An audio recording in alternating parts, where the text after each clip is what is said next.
সাইয়েদনা ঈসা আলাইহিস সালামের ব্যাপারে কথা বলি, জেসাস ক্রাইস্টের ব্যাপারে, তাহলে দেখেন ওনার ব্যাপারে ইহুদি নাসারারা কেউ বাড়াবাড়ি করেছে, কেউ ছাড়াছাড়ি করেছে। আমরা একেবারে মিডল ওয়েতে আছি। যেমন ঈসা আলাইহিস সালামের ব্যাপারে খ্রিস্টানরা কি বলে জানেন? তারা বলে ঈসা আলাইহিস সালাম হচ্ছে আল্লাহর সন্তান। নাউযুবিল্লাহি মিন যালিক। Jesus Christ is the son of God, গডের সন্তান। তাহলে দেখেন কতটা বাড়াবাড়ি করলো। ঈসা আলাইহিস সালামকে উঠাতে উঠাতে খোদার আসনে নিয়ে বসালো। বাড়াবাড়ি হয়ে গেল না এটা? তাহলে একদল খুব বাড়াবাড়ি করলো। এবার যদি ইহুদিদের কথা চিন্তা করি, ইহুদিরা কি বলে? ইহুদিরা একেবারে উল্টো। তারা বলে ঈসা আলাইহিস সালাম হচ্ছে ইবনু জিনা, মানে জারদ সন্তান। নাউযুবিল্লাহ। দেখেন তাদের প্রত্যেকের আকীদা শোনা মাত্রই আপনাদেরকে বলা লাগতেছে না যে নাউযুবিল্লাহ বলেন, আপনারা স্বতঃস্ফূর্তভাবেই বলতেছেন নাউযুবিল্লাহ। তার মানে একদল বাড়াবাড়ি করলো, একদল ছাড়াছাড়ি।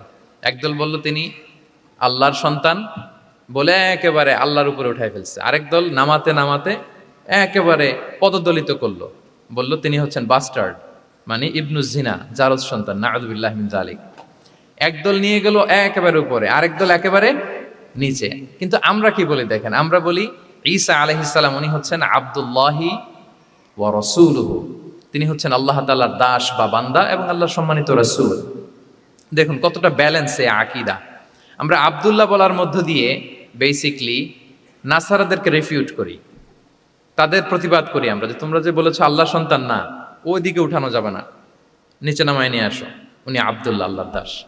আর রসুলহু, সম্মানিত রসুল বলে আমরা বেসিকলি ইহুদিদেরকে রিফিউট করি, তাদের প্রতিবাদ করি। আমরা বলি যে না, তোমরা যে বলেছো উনি জারদ সন্তান না, ওনার সম্মানকে পদদলিত করা যাবে না, উপরে উঠাইতে হবে, উঠায় রসুল ও সম্মানিত রসুল।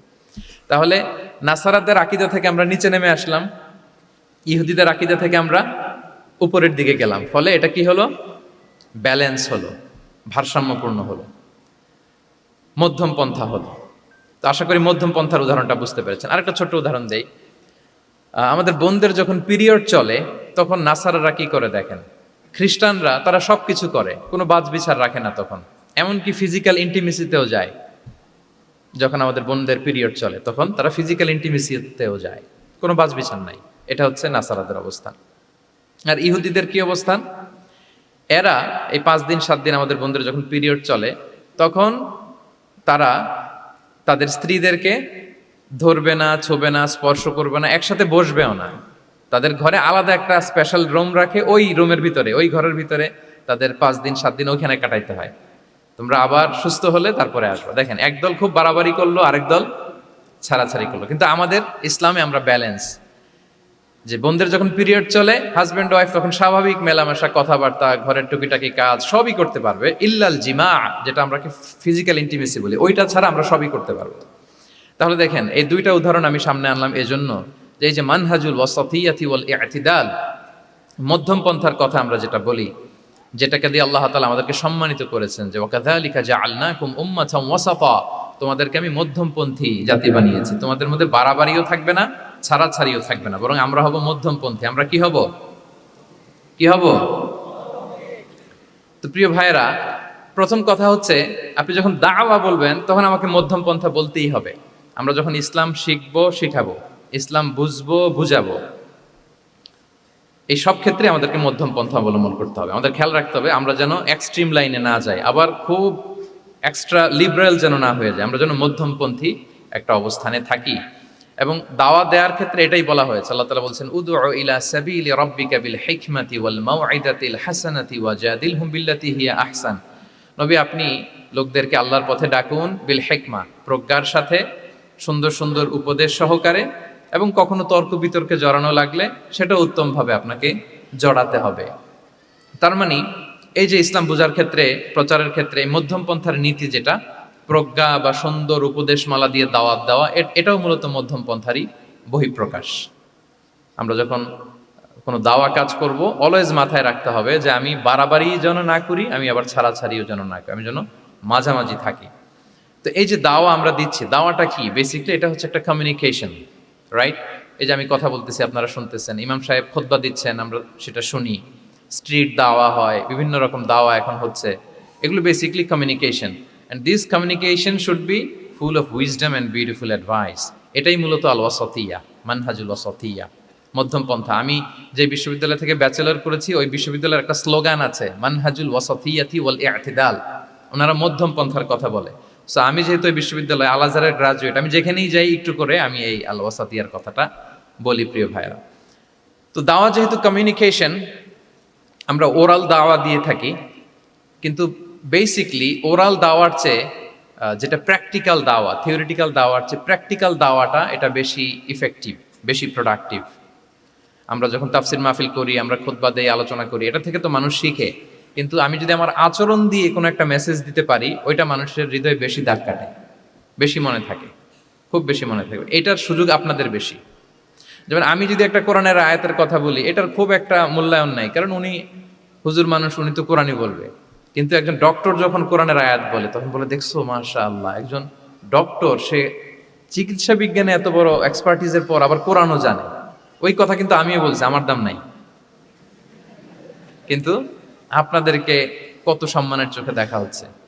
আবার দেখেন, 5 ওয়াক্ত সালাত আদায় করা জামাতের সাথে, ফরজ সালাতগুলো, এটা তো মানে করতেই হবে, কম্পালসারি। এটা করে তো খুব বেশি ক্রেডিট নেওয়ার কিছু নাই, তো আমরা সবাই পড়ি। কিন্তু একজন ডাক্তার যখন নামাজ পড়ে, খেয়াল করে দেখবেন, একজন ডক্টর যখন চেম্বারে রুগীদেরকে রেখে বলে যে, ওখানে যদি লেখা থাকে যে সালাতের সময় বিরতি থাকবে, বা বলা হয় যে এই ডাক্তার কিন্তু রুগী বসিয়ে রেখে নামাজটা পড়ে এসে আবার রুগী দেখা শুরু করে, এটা সবাই খুব পজিটিভলি নেয় যে দেখো এত ব্যস্ততার পরেও চাইলে এই সময় রুগী দেখতে পারতো, কিন্তু উনি নামাজ পড়ে। দেখেন, একই কোরআনের কথা আমিও বললাম, আপনিও বললেন, আপনার মর্যাদা কত বেশি। আমিও জামাতে নামাজ পড়ি, ইমামতি করাই, আর আপনি যে একটু তাড়াতাড়ি করে নামাজটা পড়ে চলে আসেন, এটাতে আপনার এপ্রিসিয়েশন কত বেশি। তো এভাবে আপনাদের কিন্তু দাওয়া কাজ করার সুযোগ অনেক বেশি, কারণ এটা অনেক মানে নোবেল একটা প্রফেশন, মহৎ পেশা। আপনারা জনগণকে সরাসরি সেবা দেওয়ার যে ব্যাপারটা, এটার সুযোগ আছে। যুদ্ধ বিধ্বস্ত আপনি আহতদেরকে সেবা দিতে পারেন, আগুনে পোড়া রোগীদেরকে সেবা দিতে পারেন, দুরারোগ্য ব্যাধি, তার আর যাওয়ার জায়গা নেই, আপনি সেবা দিতে পারতেছেন। যে কোনো রোগ বালাই, যে কোনো পরিস্থিতিতে যখন একজন মানুষ অসুস্থ হয়, তখন আপনি সেবা দিচ্ছেন, তখন তার মনটা কিন্তু খুব নরম থাকে, তার মধ্যে একটা অসহায়ত্ব কাজ করে। ওই একটা অসহায় মানুষ, তার মনটা খুব নরম, ওই রকম একটা সিচুয়েশনে তারা আপনাদের দ্বারস্থ হয়। ফলে আপনাদের কিন্তু দাওয়া কাজ করার সুযোগ অনেক বেশি, এবং সেক্ষেত্রে ওরাল দাওয়ার চেয়ে আপনার যে প্র্যাকটিক্যাল দাওয়া, এটার ইফেক্ট অনেক বেশি। মানে আপনার চলনে বলনে, আপনার কথনে কথায়, আপনার ব্যক্তিত্বে, পার্সোনালিটিতে, এটার মাধ্যমে যে দাওয়া ফুটে ওঠে, ওইটা বেশি ইফেক্টিভ। নিজের আচরণ দিয়ে যে মেসেজটা দেওয়া যায়, এটা সবচেয়ে ইফেক্টিভ। আপনার লেনদেন, আপনার ডিলিংস কেমন, আপনি মানুষ হিসেবে কেমন, এটা সবচেয়ে পাওয়ারফুল দাওয়া। উমরে ফারুক রাদিয়াল্লাহু তাআলা আনহু, উনি ওনার ছাত্রদেরকে প্রায় বলতেন, উমরে ফারুক রাদিয়াল্লাহু তাআলা, উনি বলতেন যে কুনু দুআতান ইলাল্লাহি ওয়া আনতুম সামিতুন, যে তোমরা আল্লাহর রাস্তায় দাওয়াতি কাজে বের হয়ে যাও এমন অবস্থায় যে তোমরা চুপচাপ। তো ছাত্ররা বলতো, দাওয়াতি কাজও করতে বলতেছেন, আবার চুপচাপও থাকতে বলতেছেন, এটা আবার কিভাবে দাওয়াত দিব? তো উমর ফারুক রাদিয়াল্লাহু তাআলা আনহু বলতেন, বি আখলাকিকুম, তোমাদের আখলাক দিয়ে দাওয়াত দাও। আখলাক দিয়ে দাওয়াত দেওয়া যায় না? বলেন তো, আখলাক দিয়ে দাওয়াত দেওয়া যায় কি যায় না? যায়। এই আখলাক দিয়ে যে দাওয়াত, এটা অনেক পাওয়ারফুল। 10টা তাফসির মাহফিল করে আমি এটা করতে পারবো না। আপনি আপনার আখলাক দিয়ে, আপনার ব্যক্তিত্ব দিয়ে, আপনার লেনদেন, হ্যাঁ, এগুলো দিয়ে আপনি যে দাওয়াটা দিতে পারবেন, অন্য অনেক কিছু দিয়ে সেটা হবে না। এজন্য ওমরে ফারুক বলতেন, কুনু দুআতান ইলাল্লাহি ওয়া আনতুম সামিতুন, আল্লাহ রাস্তায় দায়ী হয়ে বের হও, কিন্তু চুপচাপ। কিভাবে? বলে বি আখলাকিকুম, তোমাদের আখলাক দিয়ে। এটা বেশি পাওয়ারফুল। এবং রাসূল সাল্লাল্লাহু আলাইহি ওয়াসাল্লামের ব্যাপারে যখন জিজ্ঞেস করা হতো আম্মাজান আয়েশা রাদিয়াল্লাহু তাআলা আনহাকে, যে রাসূল সাল্লাল্লাহু আলাইহি ওয়াসাল্লামের আচরণ কেমন ছিল, তখন আম্মাজান আয়েশা বলতেন যে কানা খুলুকুহু আল কোরআন, কোরআনই ছিল রাসূল সাল্লাল্লাহু আলাইহি ওয়াসাল্লামের চরিত্র। পুরো কোরআনে 30 পারায় থিওরিটিক্যালি যা বলা আছে, রাসূল সাল্লাল্লাহু আলাইহি ওয়াসাল্লামের জীবনীতে প্র্যাকটিক্যালি সেটা দেখানো আছে। তো আম্মাজান আয়েশা বলতেন, কানা খুলুকুহু আল কোরআন, রাসূল সাল্লাল্লাহু আলাইহি ওয়াসাল্লামের চরিত্র ছিল কোরআন। ইনদামা রাসূলুল্লাহ সাল্লাল্লাহু আলাইহি ওয়াসাল্লাম ইয়ামশি আলাল আরদ কাআন্নাল কোরআনা ইয়ামশি আলাই, রাসূল সাল্লাল্লাহু আলাইহি ওয়াসাল্লাম যখন মদিনার রাস্তা দিয়ে হেঁটে যেতেন, as if a living Quran is walking on the street, মনে হতো একটা জীবন্ত কোরআন রাস্তা দিয়ে হেঁটে হেঁটে যাচ্ছে।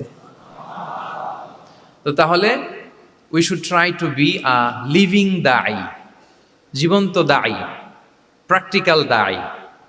এটা যদি আমরা হইতে পারি, তাহলে অনেক বেশি ইম্প্যাক্ট করা যাবে সোসাইটিতে, অনেক ইনফ্লুয়েন্স করা যাবে। যেটা বললাম যে আমাদের সততা, আচরণ, ব্যক্তিত্ব, পার্সোনালিটি, এগুলো দিয়ে আমরা যে দাওয়াটা দিতে পারি, ওরাল দাওয়া বক্তব্য দিয়ে এটা অনেক সময় সম্ভব হয় না, এবং ডাক্তারদের জন্য এটা অনেক বড় একটা সুযোগ।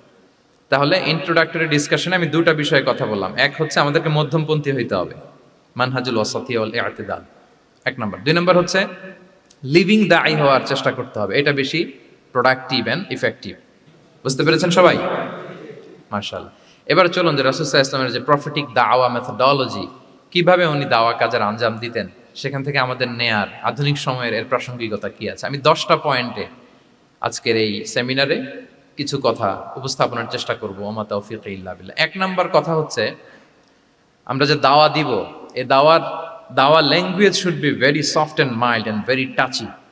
দাওয়া ল্যাঙ্গুয়েজ হইতে হবে ভেরি সফট। সব সময় ইফ ইউ টক অ্যাবাউট দাওয়া, this language should be very soft and mild and touchy.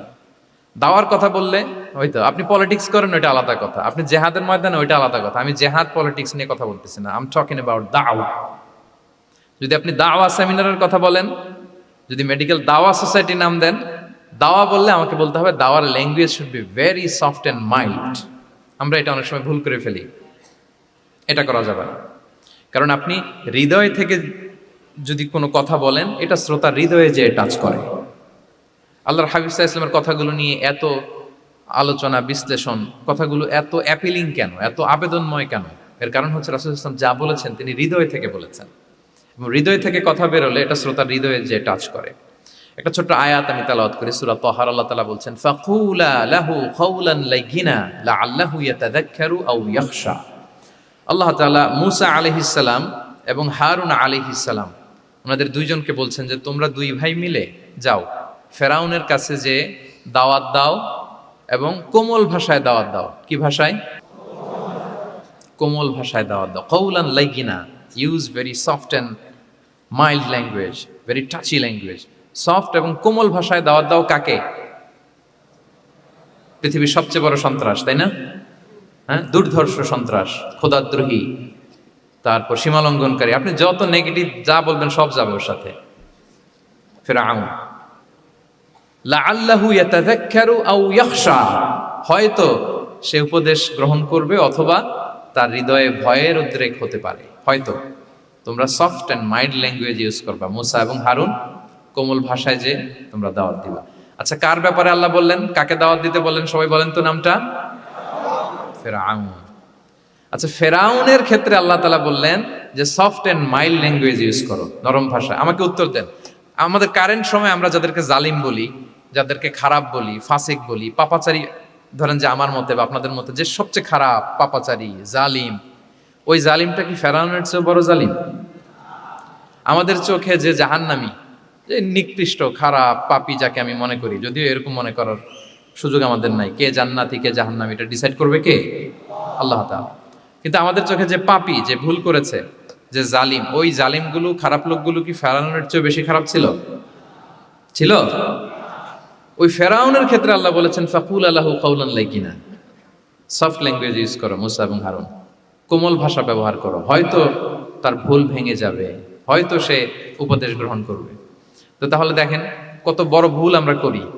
আমরা মাঝে মাঝে এমন অ্যাটাকিং মুডে কথা বলি, এমন আগ্রাসী হয়ে কথা বলি, ওর মানার এক সুযোগ থাকলেও ও মানবে না। কি বলেন? যাও, মানার একটু ইচ্ছা ছিল, আমার এই অ্যাটিটিউডের কারণে সে আর এটা শুনবে না। এটাই মানুষের স্বভাব। আপনি আগ্রাসী হয়ে অ্যাটাকিং হয়ে কথা বলে মানুষ এটা শোনে না। তাহলে দাওয়ার প্রফেটিক এক নাম্বার মেথোডোলজি হচ্ছে দাওয়ার ল্যাঙ্গুয়েজ হইতে হবে very soft and very mild. আল্লাহ তাআলা সূরাতু আলে ইমরানে বলছেন, ফাবিমা রাহমাতিম মিনাল্লাহি লিনতা লাহুম ওয়ালাউ কুনতা ফাযযান গালিযাল কলবি লানফাদ্দু মিন হাওলিক। নবী হে, আল্লাহর অনুগ্রহে, আল্লাহর রহমতে আপনি কোমল ভাষী হয়েছেন। আপনি কোমল ভাষী না হয়ে যদি রূঢ় ভাষী হতেন, তাহলে মানুষজন আপনার কাছ থেকে ভেগে ভেগে পালাতো। কিন্তু আমরা দেখতাম যে সাহাবারা রাসূল সাল্লাল্লাহু আলাইহি ওয়াসাল্লামের কাছে শুধু জড়ো হইতে চেত, দেখা করতে চেত, রাসূলকে ঘিরে রাখতো, এত পছন্দ করতো রাসূল সাল্লাল্লাহু আলাইহি ওয়াসাল্লামের কোমল আচরণের কারণে। ইভেন ফ্যামিলিতে কোনো সমস্যা হলে, অনেক সাহাবারা বলতেন ফ্যামিলির সাথে সমস্যা হলেও তারা রাসূলের কাছে চলে আসতো। এমনকি কারো পেটে ক্ষুধা লাগলেও তারা রাসূলের দরবারে চলে আসতো। তারা বলতো রাসূল সাল্লাল্লাহু আলাইহি ওয়াসাল্লামের চেহারার দিকে তাকালেই আমাদের ক্ষুধা মিটে যেত। কি কোমল ভাষী ছিলেন, কত সুন্দর সফট ল্যাঙ্গুয়েজ রাসূলুল্লাহ ইসলাম ইউজ করেছেন। হ্যাঁ, রাসূলুল্লাহ ইসলাম কখনো যে কঠোর ভাষায় কথা বলতেন না তা না, মাঝে মাঝে বলতেন, কিন্তু বেশিরভাগ ওনার দাওয়া ছিল সফট অ্যান্ড মাইল্ড। মাঝে মাঝে প্রেক্ষাপটের আলোকে রাসূলুল্লাহ ইসলাম অনেক সময় তেজস্বী জ্বালাময়ী ভাষণ দিতেন, মনে হতো ব্যাটালিয়নকে কমান্ড করছেন। এটা মাঝে মাঝে চেহারা লাল হয়ে যেত, গড়গড় করতেন যুদ্ধের আগে। কিন্তু রেগুলার বেসিসে রাসূলুল্লাহ ইসলাম খুব কোমল ভাষায় কথা বলতেন। তাহলে এক নম্বরে যেটা জানলাম, যদি আপনি দাওয়া মেন্টালিটি, দাওয়া মোডে থাকতে চান, আপনার ভাষা হতে হবে শক্ত না নরম? সফট হইতে হবে, কোমল। কারোর প্রতি আগ্রাসী হয়ে যেন আমরা কথা না বলি, অ্যাটাকিং মোডে যেন না বলি, বললেও শুনবে না।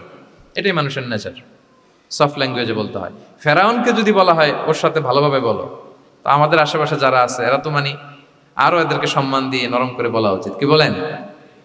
জি, এক নম্বর গেল। দুই নম্বর হচ্ছে, দাওয়াকে ফলপ্রসূ করতে হলে রাসূলুল্লাহ সাল্লাল্লাহু আলাইহি ওয়াসাল্লাম যেটা করতেন, শ্রোতাদের অনেক সময় মনোযোগ আকর্ষণের জন্য উনি অনেক ধরনের টুলস, অনেক ধরনের জিনিস তিনি ব্যবহার করতেন। যেমন একটা পদ্ধতি রাসূলুল্লাহ সাল্লাল্লাহু আলাইহি ওয়াসাল্লামের ছিল, রাসূলুল্লাহ সাল্লাল্লাহু আলাইহি ওয়াসাল্লাম মানুষের আকর্ষণ বৃদ্ধির জন্য মাঝে মাঝে প্রশ্ন ছুড়ে দিতেন অডিয়েন্সকে। Drawing attention of the listener by throwing questions, question throw করার মাধ্যমে অ্যাটেনশন গ্রো করতেন। হাদিস এরকম অনেক উদাহরণ পাওয়া যায়। একটা ছোট্ট হাদিস শেয়ার করি, সহিহ মুসলিমে এসেছে। রাসূলুল্লাহ সাল্লাল্লাহু আলাইহি ওয়াসাল্লাম একবার সাহাবাদেরকে বললেন, ইন্না মিনাশ শাজারি শাজারাতান লা ইয়াসকুতু ওয়ারাকুহা মাসালুহা মাসালুল মুসলিম। রাসূলুল্লাহ সাল্লাল্লাহু আলাইহি ওয়াসাল্লাম জিজ্ঞেস করলেন, তোমরা কি কেউ বলতে পারবা বৃক্ষরাজির মধ্যে একটা বৃক্ষ আছে, গাছের মধ্যে একটা গাছ আছে যেই গাছের কখনো পাতা ঝরে না, ওই গাছের পাতা কখনো ঝরে না, এর দৃষ্টান্ত হচ্ছে মুসলিমের দৃষ্টান্তের মতো। বলতো ফাহাদ্দিসুনি মা হিয়া, বলতো ওই গাছটা কি? কে বলতে পারো? আপনারা তো সব একেবারে পেরে গেছেন। তো সাহাবারা ওই দিন কেউ বলতে পারেন নাই, কারণ কি জানেন? একে তো আমরা জানি হাদিস স্টাডি করার কারণে, হাদিস স্টাডি না করলে তো আমরা বলতে পারতাম না, আমাদের দেশে তো খেজুর গাছ অত হয় না। তো ওনারা কেউ বলতে পারে না, এর কারণ হচ্ছে তারা ভাবছিল প্রশ্ন যেহেতু করছে এটা যেন তেন প্রশ্ন, এটা কঠিন কোনো গাছের একটা নাম বলতে হবে। তো বাড়ির পাশে যে খেজুর গাছ, মদিনার অলিতে গলিতে যে খেজুর গাছ ভর্তি, এই দিকে আর ওনাদের অ্যাটেনশন যায় না। ওনারা চলে গেছে মরুভূমিতে, ইয়ামানে, তারপর একেবারে ডেজার্টের মাঝখানে কি কি ক্যাকটাস, গুলমলতা, কি কি গাছ আছে ওগুলো আওড়াচ্ছে মনে মনে। ভাবতেছে যে খেজুর গাছের কথা তো রাসূলুল্লাহ সাল্লাল্লাহু আলাইহি ওয়াসাল্লাম আমাদের জিজ্ঞেস করার কথা না, এ তো আমাদের গাছ, বাড়ির পাশের গাছ। তো কেউই আর বলতে পারে নাই। এরপর রাসূলুল্লাহ সাল্লাল্লাহু আলাইহি ওয়াসাল্লাম যখন দেখলেন সবাই অপারগ, রাসূলুল্লাহ সাল্লাল্লাহু আলাইহি ওয়াসাল্লাম বললেন, ইন্নাহা আন-নাখলা, এটা হচ্ছে খেজুর গাছ, ডেট প্লান্ট। তো আব্দুল্লাহ ইবনে ওমর রাদিয়াল্লাহু তাআলা আনহু বাড়িতে যাওয়ার পরে ওমরে ফারুককে তার বাবাকে বললেন যে, বাবা, আজকে যে রাসূলুল্লাহ সাল্লাল্লাহু আলাইহি ওয়াসাল্লাম প্রশ্ন ছুড়ে দিলেন, আপনারা যে কেউ পারলেন না, উত্তরটা কিন্তু আমি পারতাম। তো ওমরে ফারুক বললেন, বলো কি, তুমি পারতা? তো বললা না কেন? তুমি আজকে উত্তর দিতে পারলে তো রাসূলের সামনে আমার বুকটা এত বড় হয়ে যেত। লাল উট পেলে আরবরা যেই খুশি, আমি এর চেয়ে বেশি খুশি হতাম। তখন উনি বললেন যে, আপনি পারতেছেন না, অন্যান্য বয়স্ক সাহাবারা পারতেছে না, মুরব্বীরা কেউ যেহেতু বলে নাই, আমি বিনয়ের খাতিরে উত্তরটা দেই নাই, কিন্তু আমি জানতাম যে এটা খেজুর গাছ। তাহলে দেখেন, রাসূল সাল্লাল্লাহু আলাইহি ওয়াসাল্লাম অ্যাটেনশনটাকে ড্র করার জন্য প্রশ্ন ছুড়ে দিতেন। আপনারা তো প্রশ্ন ছুড়াই তো আপনাদের কাজ, যে কি অবস্থা, শরীরটা কেমন, পেট ঠিক আছে কিনা, ঘুম হয় কিনা, কমন প্রশ্ন না আপনাদের? আপনাদের কাছে গেলেই তো প্রথমে জিজ্ঞেস করে যে হজম হয় কিনা, তারপর ঘুম আসে কিনা, এই হয় কিনা, অনেক প্রশ্ন আপনারা করেন। তো এইভাবে আপনি যদি আস্তে আস্তে প্রশ্নের ছলে যদি তাকে আপনি দাওয়া দিতে চান, আপনি কিন্তু দিতে পারেন। এটা রাসূল সাল্লাল্লাহু আলাইহি ওয়াসাল্লামের একটা দাওয়া মেথোডোলজি ছিল। দুইটা বলে ফেললাম, একটা হচ্ছে দাওয়ার ল্যাঙ্গুয়েজ হতে হবে অনেক শক্ত, নাকি? হ্যাঁ, নরম, সফট এন্ড মাইল্ড। দুই নাম্বার হচ্ছে প্রশ্ন ছুড়ে দিয়ে শ্রোতাকে আকর্ষণ করা, মনোযোগ আকর্ষণ করা। তিন নাম্বার ভিজুয়াল এক্সপ্লেনেশন, রাসূল সাল্লাল্লাহু আলাইহি ওয়াসাল্লাম এটা করতেন যাতে করে আরো সহজে বোঝানোর জন্য। এটা নিশ্চয়ই আপনারা করেন। রাসূল সাল্লাল্লাহু আলাইহি ওয়াসাল্লামের দাওয়া জিন্দেগিতে দেখা যায় প্রায় সময় কিছু উনি ভিজুয়াল এক্সপ্লেনেশন নিয়ে এসেছেন সাহাবাদের সামনে, যাতে করে সাহাবারা to get a better idea of the issue, আরো ইজিলি বুঝতে পারেন। যেমন একবার রাসূল সাল্লাল্লাহু আলাইহি ওয়াসাল্লাম অনাথ ইয়েতিমদেরকে যারা দেখভাল করে তাদেরকে মর্যাদা, এটা বোঝাতে যে রাসূল সাল্লাল্লাহু আলাইহি ওয়াসাল্লাম দুই আঙ্গুল উঁচু করে একবার বললেন যে, আনা ওয়া কাফিলুল ইয়াতীমি ফিল জান্নাতি কাহাতাইন, অর্থাৎ আমি এবং এতিমের রক্ষণাবেক্ষণকারী কিয়ামতের দিন এভাবে কাছাকাছি প্রতিবেশী হয়ে থাকবো। এই দুইটা আঙ্গুলের মাঝখানে যেমনি খুব একটা স্পেস নাই, গ্যাপ নাই, একেবারে কাছাকাছি, নেইবরিং ফিঙ্গার, রাইট? আমি এবং এতিমের রক্ষণাবেক্ষণকারী এভাবে নেইবর হয়ে থাকবো। এই যে ভিজুয়াল এক্সপ্লেনেশন দেখছেন, এই যে দাওয়ার মধ্যে মাঝে মাঝে এরকম ভিজুয়াল এক্সপ্লেনেশন করতে হবে যাতে করে শ্রোতারা বুঝে। রাসূল সাল্লাল্লাহু আলাইহি ওয়াসাল্লাম এটা করেছেন। মুসনাদে আহমদে এক হাদিস এসেছে, রাসূল সাল্লাল্লাহু আলাইহি ওয়াসাল্লাম একবার খেজুরের একটা ডাল নিয়ে মরুভূমির মধ্যে একটা দাগ টানলেন। খাত্তালানা রাসূলুল্লাহ সাল্লাল্লাহু আলাইহি ওয়াসাল্লাম খাত্তান, একটা স্ট্রেইট লাইন দিয়ে রাসূল সাল্লাল্লাহু আলাইহি ওয়াসাল্লাম বললেন, এটা হচ্ছে সিরাতুল মুস্তাকিম। সাহাবাদের দৃষ্টি আকর্ষিত হলো, সবাই মনোযোগী হয়ে উঠলো, তাই নাকি? এটা সিরাতুল মুস্তাকিম, যে দোয়া আমরা প্রতিদিন করি, ইহদিনাস সিরাতাল মুস্তাকিম। খেজুরের ডাল দিয়ে স্ট্রেইট লাইন কেটে বললেন, এটা হচ্ছে সিরাতুল মুস্তাকিম। এবার ওই খেজুরের ডাল দিয়ে ডানে বায়ে অনেকগুলো ছোট ছোট দাগ কাটলেন আর বললেন, হ্যাঁ দিহি সুবুলুশ শাইতান, এগুলো হচ্ছে শয়তানের রাস্তা, এটা হচ্ছে মুস্তাকিম সোজা রাস্তা যেটা জান্নাতে যায়। আর ডানে বায়ে অনেকগুলো দাগ কাটলেন, ডেকে বললেন, এই প্রতিটি রাস্তায় একটা করে শয়তান বসে থাকে আর সে তোমাদেরকে টেম্পটেশন দিতে থাকে, প্রভোকেশন করতে থাকে, ধোকা দিতে থাকে, ওয়াসওয়াসা দিতে থাকে। ডানে বায়ে না তাকিয়ে এই সিরাতুল মুস্তাকিমের পথেই অবিচল থাকতে হবে। তাহলে দেখেন, মরুভূমির মাঝখানে তখন তো আর ওই যে এলইডি প্রজেক্টর থাকলে হয়তো রাসূল সাল্লাল্লাহু আলাইহি ওয়াসাল্লাম ওইটাই ব্যবহার করতেন।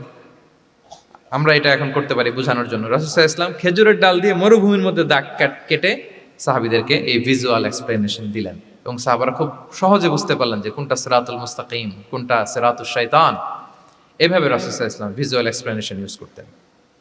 আমরা বিশ্বাসীরা যে ভাই ভাই, মুমিনরা যে ভাই ভাই, আমাদের সম্পর্ক যে কত সুদৃঢ় মজবুত, এটা বোঝাতে যে একবার রাসূল সাল্লাল্লাহু আলাইহি ওয়াসাল্লাম বললেন, আল মুমিনু লিল মুমিনি কাল বুনিয়ান। বিশ্বাসীরা তাদের সম্পর্ক হচ্ছে কাল বুনিয়ান, একটা সুদৃঢ় প্রাচীরের মতো, সীসা ঢালা প্রাচীরের মতো। ইয়াশুদ্দু বা'দুহু বা'দা, যেটার এক পাশ আরেক পাশকে মজবুত করে। Strengthening one part the others, এক পার্ট আরেক পার্টকে মজবুত করে। যেমন বিল্ডিং এদিকে ভেঙে ফেললে এটা নড়বড়ে হয়ে যাবে। তিনি বুঝালেন যে সুদৃঢ় প্রাচীরের মতো হচ্ছে বিশ্বাসীদের সম্পর্ক। এটা বলে ওয়াসাব্বাকা বাইনা আসাবিহি, উনি ডান হাতের আঙ্গুলগুলো বা হাতের ভেতরে ভেবে ঢুকিয়ে দিলেন, বললেন যে এরকম মজবুত। সুবহানাল্লাহ। এই যে এই হাতের আঙ্গুলগুলো এই হাতে ঢুকিয়ে এরকম চাপ দিলে খুব শক্ত হয় না, মজবুত হয় না? রাসূল সাল্লাল্লাহু আলাইহি ওয়াসাল্লাম বললেন আমাদের বন্ধন হচ্ছে এরকম সুদৃঢ় মজবুত, সুদৃঢ় সীসা ঢালা প্রাচীরের মতো। আল্লাহু আকবার। তাহলে এই যে ভিজুয়াল এক্সপ্লেনেশন, রাসূল সাল্লাল্লাহু আলাইহি ওয়াসাল্লাম বুঝানোর জন্য এই যে এরকম দাগ কাটা, কখনো এইভাবে হাদিসে এরকম অনেক পাওয়া যায়। আমি অল্প কয়েকটা, সময়ের টাইম কনস্ট্রেন্টের কারণে অল্প কয়েকটা নিয়ে আসলাম। তাহলে এটা রাসূল সাল্লাল্লাহু আলাইহি ওয়াসাল্লামের একটা দাওয়া মেথোডোলজি ছিল, বোঝানোর জন্য কত ইজিয়েস্ট ওয়েতে তিনি অডিয়েন্সের কাছে পৌঁছাতে পারেন। তিনি প্রয়োজনে ভিজুয়াল এক্সপ্লেনেশনের সহায়তা নিতেন। কয়টা গেল মেথোডোলজি? 3টা। 4 নাম্বার হচ্ছে গ্রাজুয়ালিটি, ধীরে ধীরে ধাপে ধাপে দাওয়া পরিচালনা করা, দাওয়া কাজ করা। এটাতে অনেক সময় আমরা ভুল করে ফেলি। আমরা অনেক সময় একটু রাশিং মেন্টালিটিতে থাকি, তাড়াহুড়ো। একজন ভাই নতুন দিনে ফিরছে, আগে হয়তো সংশয়বাদী ছিল, নাস্তিক ছিল, প্র্যাকটিস করতো না, এখন সে প্র্যাকটিসের ইচ্ছা করছে। এই সুযোগ পেয়ে আমি তারে বলা শুরু করলাম, নামাজ পড়তে হবে, রোজা রাখতে হবে, জাকাত দিতে হবে, তোমার ওয়াইফরে পর্দা করাইতে হবে, হালাল হারাম ও কয়েক ছাড়ছে, আমার সম্ভব না। ও বলবে ভাই আগে যা ছিলাম ওইটাই ভালো ছিল, এতগুলো তো আমি মানতে পারবো না। তো এই যে আপনি তাকে দিন থেকে ভাগালেন, আপনার দাওয়া মেথোডোলজি জানা না থাকার কারণে আপনি তাকে ভাগালেন। একসাথে আপনি এত কথা বলবেন না। নতুন যখন কেউ দিনে ফিরে তাকে আপনি একসাথে এত কথা বলবেন না। নতুন যখন কোনো বোন ইসলামে আসতে চায় তাকে আপনি কঠিন করে বলবেন না। উপরে আমাদের বোনরা আছে, তাদেরকেও আমি বলবো সহজ করে বলেন। প্রথমে নামাজের কথা বলেন, নামাজ আস্তে আস্তে পড়ুক যতটুকু পারুক। প্রথমে হয়তো 5 ওয়াক্ত পারবে না, 1 ওয়াক্ত 2 ওয়াক্ত দিয়ে শুরু করবে, এরপর আস্তে আস্তে 5 ওয়াক্ত যাবে। এরপর তাকে একটু শালীন পোশাকের কথা বলেন, যে তুমি একটু শালীন পোশাক পরো, সেফটি সিকিউরিটির জন্য ভালো। সেটাতে অভ্যস্ত হলে তাকে হেজাবের দাওয়াত দিবেন আপনি, হেজাবে অভ্যস্ত হলে নেকাবে দাওয়াত দিবেন আপনি। এইভাবে গ্রাজুয়ালিটি, ধাপে ধাপে, একসাথেই কঠিন করে দিনকে উপস্থাপন করা যাবে না। দাওয়া is a gradual process, gradually যাইতে হবে। Beginning with the most important issue first, তারপর যেটা ইম্পর্টেন্ট, তারপর যেটা ইম্পর্টেন্ট, ধাপে ধাপে আপনি তাকে বলবেন। আপনারা নিশ্চয়ই সবাই মদ হারাম হওয়ার যে স্টেপগুলো আছে জানেন না? কয়বারে হারাম হয়েছে? 3 বারে। ওয়াসআলুনাকা আনিল খামরি ওয়াল মাইসির কুল ফীহিমা ইসমুন কাবীরু ওয়া মানাফিউ লিন-নাস ওয়া ইসমুহুমা আকবারু মিন নাফিহিমা। প্রথমে বললেন মদে কিছু উপকার আছে কিন্তু এটার গুনাহ বেশি, ক্ষতি বেশি, কিন্তু সামান্য উপকার আছে। তো মানুষ সচেতন হয়ে গেল যে না, এটা কিন্তু গুনাহ আছে, ক্ষতি আছে, সাবধান হইতে হবে। মদ খাওয়া কমায় দিল। আচ্ছা, এরপর বলা হলো ওয়ালা তাকরাবুস সালাতা ওয়া আনতুম সুকারা, মাতাল হয়ে মদ খাওয়া অবস্থায় নামাজে যেও না। কারণ কোন এক সাহাবী নামাজে এমনভাবে তেলাওয়াত করলেন, অর্থ চেঞ্জ হয়ে গেল। ফলে দিনে 5 বার মদ খাওয়া যাবে না। এই আয়াত দিয়ে তো তাই বোঝা যায়, তাই না? 5 বারের জন্য যখন সাবধান হয়ে গেল, আরও তারা অভ্যস্ত হয়ে গেল। এরপরে নাজিল হলো ইন্নামাল খামরু ওয়াল মাইসিরু ওয়াল আনসাবু ওয়াল আজলামু রিজসুম মিন আমালিশ শাইতানি ফাজতানিবু। মদ, জুয়া, ভাগ্যলিপি এগুলো শয়তানের কাজ, এগুলো থেকে বেঁচে থাকো। সবাই মদিনার ঘরের ভেতরে মদের বোতল যেগুলো ছিল ভেঙে সব রাস্তায় মদ দিয়ে মদিনার অলিগলি সয়লাম। সুবহানাল্লাহ, কারো কষ্ট হয়নি, কারণ ধাপে ধাপে মদকে হারাম করা হয়েছে। কেউ যদি চেইন স্মোকার থাকে, আপনি যদি বলেন যে স্মোকিং হারাম, কালকে থেকে একটাও খেতে পারবে না, ও পারবে? ও তো মারা যাবে। ও সব বাদ দিতে পারবে, স্মোকিং বাদ দিতে পারবে না। তো কি করবেন? তাকে আপনি অল্প অল্প করে, যে একটু একটু করে ছাড়ো। এই যে রমজান আসতেছে, সারাদিন তো করতেই পারবে না, রাতে দুই তিনটা করে খাইও, বেশি খাইও না। না মানে ছাড়ানোর জন্য বলতেছে আর কি। যে 10টা খায় তারা যদি আপনি 2টা খাইতে বলেন, এটা তো আপনি দাওয়াই দিলেন নাকি, কমাইতে বললেন তো। সিগারেটের প্রতি তার উৎসাহিত করতেছি না আমরা। চেইন স্মোকার ও 10টা ছাড়া হয় না প্রতিদিন। তো এই রমজানে আপনি তারা বললেন যে সারাদিন তো তুমি না খেয়ে থাকবা, রাতে 1টা 2টা বা 3টা গেল। প্রথম দশকে 3টা, এরপরের দশকে 2টা, তারপরের দশকে 1টা। যে 1টা খায় তারপরের দিন তো সে চাইলে ছেড়েও দিতে পারে, কি বলেন? এইভাবে গ্রাজুয়ালি তাকে ছাড়ানোর জন্য অভ্যস্ত করতে হবে। তাহলে এই গ্রাজুয়ালিটিটা দরকার। আমি হাদিস থেকে, সিরাত থেকে একটা উদাহরণ দেই, শুনুন। রাসূল সাল্লাল্লাহু আলাইহি ওয়াসাল্লাম মুআয ইবনে জাবাল রাদিয়াল্লাহু তাআলা আনহুকে ইয়ামানের গভর্নর করে পাঠালেন। তো তখন তাকে বললেন যে মুআয, ইন্নাকা তাআতি কওমান মিন আহলিল কিতাব, তোমাকে এমন একটা এলাকার গভর্নর করে পাঠাচ্ছি, তারা কিন্তু আহলি কিতাব, মানে people of the books, Jews and Christian community, তারা ইহুদি খ্রিস্টান।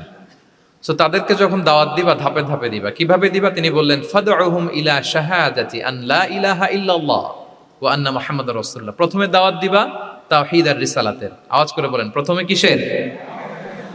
তাওহীদ এবং রিসালাতের। আচ্ছা, ফাইনহুম আতাউ লিযালিক, তারা যখন এটা মেনে নেয়। আরবিটা খেয়াল করেছেন অর্থটা? ফাইনহুম আতাউ লিযালিক, তাওহীদ রিসালাত যদি মেনে নেয়, তাহলে তাদেরকে 5 ওয়াক্ত নামাজের দাওয়াত দিও। 5 ওয়াক্ত নামাজে যখন তারা অভ্যস্ত হয়ে যায়, ফাইনহুম আতাউ লিযালিক, যখন তারা এটাও মেনে নেয়, তখন তাদেরকে যাকাতের আদেশ করো। সুবহানাল্লাহ, সুবহানাল্লাহ। দেখেন, ধাপে ধাপে, একবারে সবগুলো বিধান একবারে তাদের সাথে শেয়ার করতে বলেননি। প্রথমে তাওহীদের, রিসালাতের, মেনে নিলে সালাতের, মেনে নিলে যাকাতের, ধাপে ধাপে। তাহলে একবারে কেউ নতুন যখন দিনে ফিরেছে, একবারে সবকিছু তার ঘাড়ে চাপিয়ে দিবেন আপনি? কি করবেন?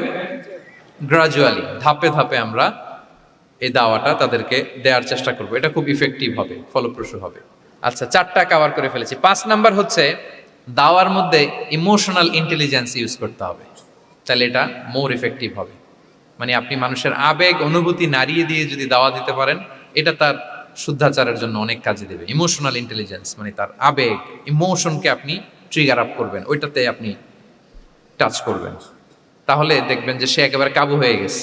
এটা রাসূল সাল্লাল্লাহু আলাইহি ওয়াসাল্লামের সিরাতে আমরা অনেক সময় দেখেছি যে ইমোশনাল ইন্টেলিজেন্সকে কাজে লাগিয়ে রাসূল সাল্লাল্লাহু আলাইহি ওয়াসাল্লাম তার আবেগ অনুভূতিতে এমনভাবে নাড়া দিয়েছেন, তাকে আল্লাহ তাআলা হেদায়েতের রাস্তায় নিয়ে এসেছে। সুবহানাল্লাহ। একটা ছোট্ট উদাহরণ দেই, মুসনাদে আহমদ ইবনে হাম্বলের হাদিস, কিভাবে ইমোশনাল ইন্টেলিজেন্স রাসূল সাল্লাল্লাহু আলাইহি ওয়াসাল্লাম ইউজ করতেন, আবেগ অনুভূতিকে কিভাবে নাড়া দিতেন রাসূল সাল্লাল্লাহু আলাইহি ওয়াসাল্লাম। এক যুবক এসে সাহাবাদের সামনে রাসূল সাল্লাল্লাহু আলাইহি ওয়াসাল্লামকে বললেন, ইয়া রাসূলুল্লাহ ইযান লি বিজিনা, হে আল্লাহর রাসূল, আপনি আমাকে জিনার অনুমতি দেন। নাউযুবিল্লাহ। কিসের? জিনার, মানে ব্যভিচারের অনুমতি দেন। ব্যভিচার বা জিনার অনুমতি দেন। আশেপাশের সাহাবারা তো রেগে মেগে আগুন। ফাআকবাল আল কওমু আলাইহি ফাজাজারু, সবাই তাকে দৌড়ে ধরতে গেল আর ধমকাতে লাগলো, ছি ছি ছি, মা মা। আমরা যেটা বাংলায় বলি ছি ছি, আরবিতে ওনারা কি বলে? মা মা, ছি ছি, কি বলো তুমি? লজ্জা শরমের মাথা খেয়ে তুমি রাসূলুল্লাহর দরবারে এসে বলতেছে, হে আল্লাহর রাসূল, আপনি জিনার অনুমতি দেন। যে রাসূল আল্লাহর পক্ষ থেকে বাণী শোনায়, ওয়ালা তাকরাবুজ জিনা, তোমরা ব্যভিচারের নিকটবর্তীও হয়ো না, আর তুমি সেই নবীর কাছে এসে আবদার করতেছো জিনার অনুমতি দেন। তারা যখন তেরে আসলো এই যুবকের দিকে, রাসূল সাল্লাল্লাহু আলাইহি ওয়াসাল্লাম তাদেরকে থামালেন, বললেন যে তোমরা থামো, যুবককে ডেকে আনো আমার কাছে। যুবককে নিয়ে আসা হলো। রাসূল সাল্লাল্লাহু আলাইহি ওয়াসাল্লাম তাকে পরম আদরে কাছে টেনে নিলেন। এবার তাকে জিজ্ঞেস করলেন, তুমি জিনার অনুমতি চাও না? বলে যে ইয়া রাসূলুল্লাহ, জি, জিনার অনুমতি চাই। তখন রাসূল সাল্লাল্লাহু আলাইহি ওয়াসাল্লাম বললেন, তুমি আমাকে উত্তর দাও তো, তুমি বলো তো যে আতুহিব্বুহু লি উম্মিক, তুমি কি পছন্দ করবে যে কোনো পরপুরুষ তোমার মায়ের সাথে এই জিনাটা করুক? তোমার এটা ভালো লাগবে? সে বলে, লা ইয়া রাসূলুল্লাহ, না, কখনো না, আমার মায়ের সাথে কেউ এই পাপাচারে লিপ্ত হবে, এটা কোনো মানুষ মেনে নেবে না। আমি কেন, কেউ মেনে নেবে না। তারপর রাসূল সাল্লাল্লাহু আলাইহি ওয়াসাল্লাম তাকে বললেন, আতুহিব্বুহু লিবনাতিক, তুমি তোমার কলিজার টুকরা সন্তান, কন্যা সন্তানের সাথে, তোমার কন্যার সাথে কেউ এই পাপ কাজটা করুক, এটা তুমি মেনে নিবে? এটা তুমি পছন্দ করো? সে বলল, লা ইয়া রাসূলুল্লাহ, হে আল্লাহর রাসূল, কশিন কালেও না, কখনো মানবো না। আমার মেয়ের সাথে কেউ এই কাজ করবে, আমি কখনো মানবো না। রাসূল সাল্লাল্লাহু আলাইহি ওয়াসাল্লাম আবার তাকে প্রশ্নবাণে জর্জরিত করতে লাগলেন। আবার বললেন, আতুহিব্বুহু লিউখতিক, তুমি কি তোমার প্রিয় বোনের সাথে কেউ এটা করুক, এই পাপাচারে লিপ্ত হোক, জিনা করুক, পছন্দ করবে? তোমার বোনকে কেউ এরকম করবে, অপমান করবে, এটা চাইবে তুমি? বলে, কখনো না, লা ইয়া রাসূলুল্লাহ, কখনো না, কেউই তো পছন্দ করবে না এটা। তখন রাসূল সাল্লাল্লাহু আলাইহি ওয়াসাল্লাম বললেন, তুমি যার সাথে জিনার অনুমতি চাইছো, সে তো কারো না কারো মা, কারো না কারো মেয়ে, কারো না কারো বোন। তুমি এভাবে কেন ভাবতে পারো না? সুবহানাল্লাহ বিহামদি। এই কথা বলার পরে তো সে একেবারে ইমোশনালি এমন ড্যামেজ হয়েছে, লজ্জায় কাচুমাচু হয়ে মাথা নিচু করে দাঁড়ায়। তখন রাসূল ইসলাম তার পিঠে একটা আলতো চাপড় মারলেন, পরম মমতায় আলতো চাপড় দিয়ে তার জন্য দোয়া করলেন, আল্লাহুম্মা গফির যামবাহ ওয়া তাহহির কলবাহ ওয়া হাসসিন ফারজাহ। আল্লাহ, তুমি এই যুবকের পাপ মোচন করো। আল্লাহ, তুমি তার অন্তরটাকে পরিশুদ্ধ করো। আল্লাহ, তুমি তার চরিত্রটাকে নিষ্কলুষ করো। এই হাদিসের রাবি উনি বলতেছেন, ফালাম ইয়াকুন বা'দা যালিকাল ফাতা ইয়ালতাফিতু ইলা শাই, ওই দিনের পর থেকে এই যুবক কখনো কোনো পরনারীর দিকে রাস্তায় তাকায় নাই। এই ইমোশনালি যখন তাকে দুর্বল করা হলো, তাকে যখন এইভাবে রাসূল সাল্লাল্লাহু আলাইহি ওয়াসাল্লাম প্রেজেন্টেশন করলেন, হাদিসের বর্ণনাকারী বলেন, এরপরে আমরা কোনোদিন তাকে পরনারীর দিকে তাকাতে দেখি নাই। তার হৃদয়টাকে আল্লাহ তাআলা পরিশুদ্ধ করে দিলেন। রাসূল সাল্লাল্লাহু আলাইহি ওয়াসাল্লাম ওয়ায়ুযাক্কিহিম, কিভাবে মানুষকে পরিশুদ্ধ করতে দেখেন, কিভাবে তার আবেগ অনুভূতিকে নাড়িয়ে তার চিন্তার জগতে আলোড়ন সৃষ্টি করে তাকে এমনভাবে কাবু করলেন যে রাসূল সাল্লাল্লাহু আলাইহি ওয়াসাল্লাম যেই দিকে তাকে গাইড করতেছে, এখন সে সেদিকেই যেতে বাধ্য। সো এইটা আমাদেরকে করতে হবে, ইমোশনাল ইন্টেলিজেন্স কাজে লাগিয়ে মানুষের আবেগ অনুভূতিতে নাড়া দিয়ে যদি আপনি তাকে কোনো কথা, কোনো বার্তা, কোনো নাসিহাত করেন, তখন সেটা সে শোনে। এমন শুনে এমনভাবে সে হেদায়েতের পথে আসে যেটা আমরা কল্পনাও করতে পারি না। তাহলে এটা যেন আমরা করি, এটা খুবই প্রোডাক্টিভ, এটা খুবই ইফেক্টিভ, এটা খুবই ফ্রুটফুল কাজে দেয় মানুষকে। ইমোশনালি তাকে দেওয়া। এই পয়েন্টটা বুঝতে পেরেছেন তো সবাই, না? আলহামদুলিল্লাহ। 6 নাম্বার মেথোডোলজি হচ্ছে, দাওয়া should be full of love. দাওয়া বললে এটার সাথে লাভ থাকতে হবে, লাভ, ভালোবাসা। যদি আপনি দাওয়া বলেন, এখানে লাভ থাকতে হবে। ইট কামস উইথ লাভ, ভালোবাসা। ভালোবাসা দিয়ে আপনি মানুষের হৃদয় জয় করতে হবে। আমরা দায়ীরা অনেক সময় বেশি জাজমেন্টাল হয়ে যাই। আরব শায়েকরা বলে যে, নাহনু দুআত লাসনা কুদাত, আমরা দায়ী, আমরা জাজ নই, উই আর নট জাজেস। আমাদের অনেক দায়ীরা আমরা ভুল করে ফেলি। আমরা বলি যে ও খারাপ, ও এটা, ও জাহান্নামী, ও খারিজ, এরকম আমরা সবাইকে নাকচ করি। মনে হয় যেন সবাইরে জাহান্নামে পাঠাই, আমি একা জান্নাতে যেতে পারলেই সফল। আচ্ছা বলেন তো, সব গেল জাহান্নামে, আপনি একা শুধু জান্নাতে, ভাল লাগবে আপনার? এই যে আজকে আমরা এখানে সবাই ছাত্র, শিক্ষক, ডিস্টিংগুইশ গেস্টরা, উপরে আমাদের বোনরা, কত ভালো লাগতেছে না? ধরেন যে 2500 সিটিং ক্যাপাসিটির এই চীন মৈত্রী সম্মেলন কেন্দ্রে কেউ নাই, শুধু আপনি একা। এই বিশাল হল রুমে কেউ নাই, আপনি একা, ভাল লাগবে? তো সবাইকে জাহান্নামে পাঠিয়ে শুধু আমি জান্নাতে গেলে এটা আমার ভাল লাগবে না, ওই জান্নাতে। আমরা কিভাবে আমাদের জান্নাতের দলকে ভারী করতে পারি, এই চেষ্টাটা আমাদের বেশি বেশি করতে হবে, কি বলেন? তাহলে দাওয়া should be full of love, কারণ ভালোবাসা দিয়ে যা জয় করা যায়, কঠোরতা দিয়ে তা পারা যায় না। ভালোবাসা দিয়ে আপনি যেটা করতে পারবেন, কঠোরতা দিয়ে কখনো সেটা করতে পারবেন। আসুন আমরা হাদিস থেকে শুনি, সিরাত থেকে শুনি। আল্লাহর হাবিব সাল্লাল্লাহু আলাইহি ওয়াসাল্লাম মসজিদে নববীতে বসে আছেন সাহাবাদেরকে নিয়ে। হঠাৎ এক বেদুইনের আগমন। বেদুইন মানে যার মধ্যে নগর জীবনের কোনো নিয়ম কানুন সে দেখেনি, জানে না, বুঝে না। সিভিলাইজেশন বলতে যেটা বুঝি, ভদ্রতা, কার্টিসি, ম্যানার, এটা সে শিখেনি। এরকম এক বেদুইন অনেক দূর পল্লী থেকে মদিনার মসজিদে নববীতে এসেছে, কিন্তু সে ইসলাম ধর্ম গ্রহণ করেছে, মুসলিম। তো মসজিদে ঢুকে সে 2 রাকাত নামাজ পড়তেছে। এসে যে রাসূলকে সালাম দিবে, কথা, ওই কার্টিসিটাও নাই। রাসূল সাল্লাল্লাহু আলাইহি ওয়াসাল্লাম বসা ওইদিকে সাহাবাদের নিয়ে, সে তার মতো এসে এক জায়গায় মসজিদের সাথে তার উট বেঁধে সে 2 রাকাত নামাজ পড়ে দোয়া করতেছে আল্লাহর কাছে। কি দোয়া জানেন? দোয়ার মধ্যেও কাটিসি নাই। দোয়াতে বলে, ইয়া আল্লাহ, আল্লাহুম্মা আরহামনি ওয়ারহাম মুহাম্মাদা ওয়ালা তারহাম মা'ানা আহাদা। মানে আল্লাহ, তুমি শুধু আমারে রহম করো আর মুহাম্মদ সাল্লাল্লাহু আলাইহি ওয়াসাল্লামের রহম করো, আমাদের সাথে আর কাউরে রহম করো না তুমি। বেদুইন, তার মধ্যে আদাবু দোয়া, দোয়ার যে একটা এটিকেটস আছে এটা তো তার জানা নাই। দোয়ায় অন্যদের জন্য দোয়া করলে যে নিজের লাভ এটা সে জানতো না। আমি যদি বলি যে আল্লাহ এই ভাইদেরকে তুমি কবুল করো, তখন ফেরেশতারা বলে আল্লাহ যিনি দোয়া করতেছে আগে তাকে তুমি কবুল করো। কেউ অসুস্থ, আমি যদি বলি আল্লাহ আমার এই ভাইকে তুমি সুস্থ করো, আল্লাহর ফেরেশতারা বলে আল্লাহ যিনি দোয়া করলেন আগে তার রোগ বালাই থাকলে আগে তাকে সুস্থ করো। তো এই যে দোয়ার এটিকেটস, আদাব ও দোয়া, এটা সে জানতো না। সে দোয়া করতেছে আল্লাহুম্মা আরহামনি ওয়ারহাম মুহাম্মাদা ওয়ালা তারহাম মা'ানা আহাদা, শুধু আমারে রহম করো, মুহাম্মদ সাল্লাল্লাহু আলাইহি ওয়াসাল্লাম রহম আর কাউরে না। তো রাসূল সাল্লাল্লাহু আলাইহি ওয়াসাল্লাম দূর থেকে দেখতেছেন এই দোয়া আর বলতেছেন যে হায় রে, একটা প্রশস্ত জিনিসকে সে সংকীর্ণ বানায় ফেললো। আল্লাহর কাছে কি রহমের কোনো কমতি বা ঘাটতি আছে? নাই। সে তো দোয়াতে সবাইকে ইনক্লুড করতে পারতো। তো রাহমাতাল লিল আলামিন আল্লাহর হাবিব সাল্লাল্লাহু আলাইহি ওয়াসাল্লাম তিনি বুঝতে পেরেছেন যে এই লোকটা আসলে বেদুইন, তার মধ্যে ওই কার্টিসি নাই। তো তিনি ফলো করতে লাগলেন যে দেখি লোকটা কি করে। তো লোকটা দোয়া টোয়া করেই এবার যে মসজিদের এক কর্নারে বসে ওখানেই পেশাব করা শুরু করলো। মানে কোনো কার্টিসি, নিয়ম, ভদ্রতা তার জানা নাই। তো তাকে পেশাব করতে দেখে বাকি লোকেরা তো তাকে ধরতে গেল, মারতে গেল। রাসূল সাল্লাল্লাহু আলাইহি ওয়াসাল্লাম বললেন দাউ, রাখো রাখো, আরে থামো থামো, ওকে কাজ সারতে দাও, ওকে ওর কাজ সারতে দাও। কারণ আপনারা এটা ভালো জানেন যে ওয়াশরুম সারা অবস্থায় যদি কেউ বাইরে থেকে জোরে ডাক দেয় তাহলে অবস্থা খারাপ আছে, ঠিক কিনা বলেন? কেউ টয়লেট সারতেছে ওয়াশরুমে, তখন যদি আপনি জোরে নক করেন এটা তার ক্ষতি হয়, কারণ আগে তাকে ওইটা পাস করতে হবে স্মুথলি। এটাও একটা এটিকেটস যে কেউ ওয়াশরুমে গেল, আমাকেও যেতে হবে, তো আমি যে বারবার ডিস্টার্ব না করে ওখানে একটু পায়চারা করতে পারি, একটু হালকা মৃদু শব্দে কাশি দিতে পারি, বা আমি যে বাইরে আছি সামওয়ান ইজ ওয়েটিং আউটসাইড এটা তাকে বুঝাতে পারি। কিন্তু অনেকে যে কি করে, ধাম ধাম করার যখন শুরু করে ওই বেচারার তো অবস্থা টাইট। এটা যেন আমরা না করি, এই শিক্ষাটা কিন্তু এই হাদিস থেকে পাই। রাসূল সাল্লাল্লাহু আলাইহি ওয়াসাল্লাম বললেন দাউ দাউ, রাখো রাখো, আরে ছাড়ো ছাড়ো, ও তো এখন করতেছে, ইউরিন পাস করতেছে, রাখো, ওটাও সারুক, আগে সারুক, আমরা পরে ডিল করি। তো সবাইকে তিনি থামালেন, ও সারলো।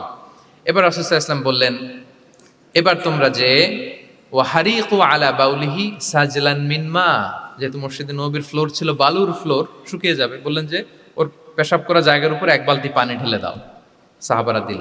আর এই বেদুইন লোককে রাসূল সাল্লাল্লাহু আলাইহি ওয়াসাল্লাম কাছে টেনে নিলেন, যে তাকে খুব ভালোবাসা দিয়ে বললেন কি অবস্থা তোমার, কোত্থেকে আসছো, সব খোঁজ খবর নিয়ে বললেন যে তুমি যে এইখানে নামাজ পড়লা এরপরে আবার এই কাজটা সারলা, তুমি কি জানো এইখানে আল্লাহর জিকির করা হয়, এটা আমাদের ইবাদতগাহ, এখানে আমরা রবের জিকির করি, তার কাছে ফরিয়াদ করি, সবাই মিলে এই কমিউনিটির সবাই এখানে আসে, এই কমিউনিটির, মদিনার কমিউনিটির সবাই মিলে নারী পুরুষ নির্বিশেষে আমরা এসে এখানে আল্লাহর কাছে ফরিয়াদ করি, দোয়া করি, ইবাদত করি, কোরআন তেলাওয়াত করি, এটা আমাদের ইবাদতগাহ।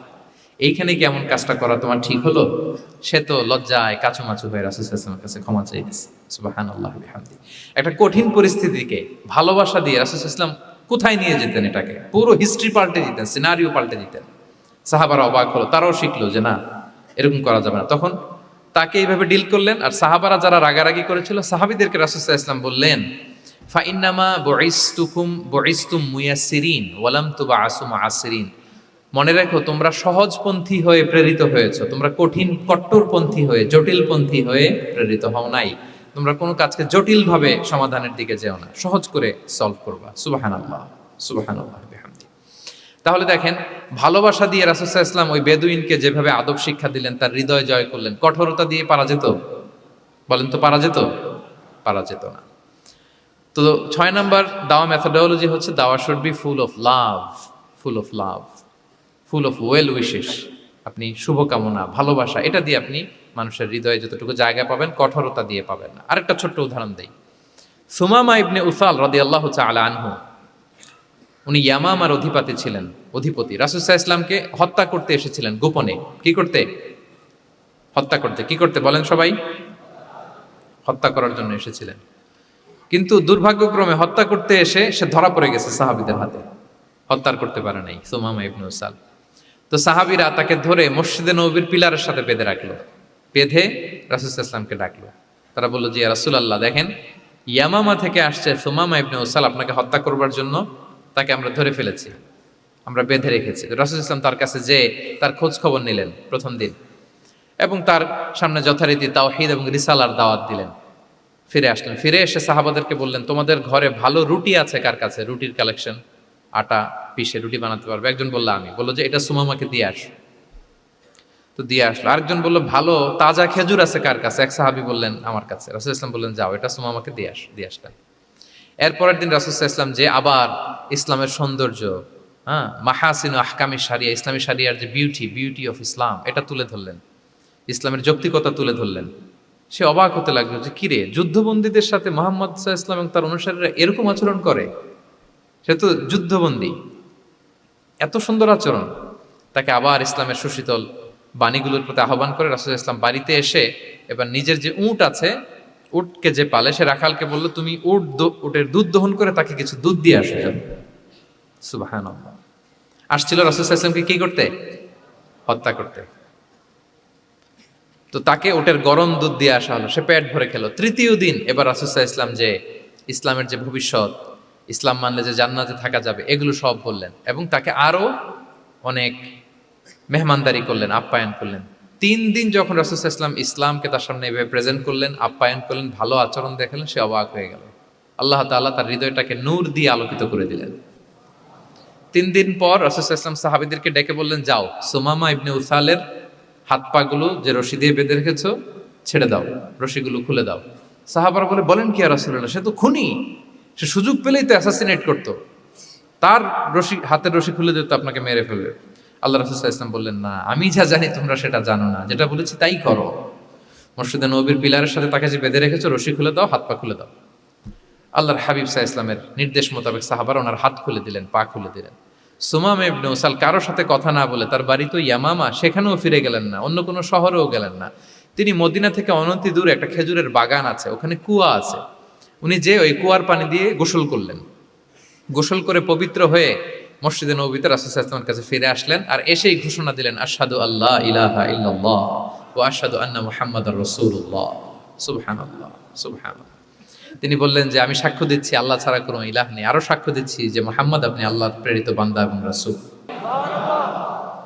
এবার তিনি বললেন, মুহাম্মদ, আপনার চেহারার চাইতে অপছন্দের চেহারা পৃথিবীতে আর দ্বিতীয়টা আমার কাছে ছিল না, কিন্তু আজকের পর থেকে আপনার চেয়ে প্রিয় চেহারা, আপনার চেহারার চেয়ে প্রিয় কোনো চেহারা আমার কাছে আর নাই।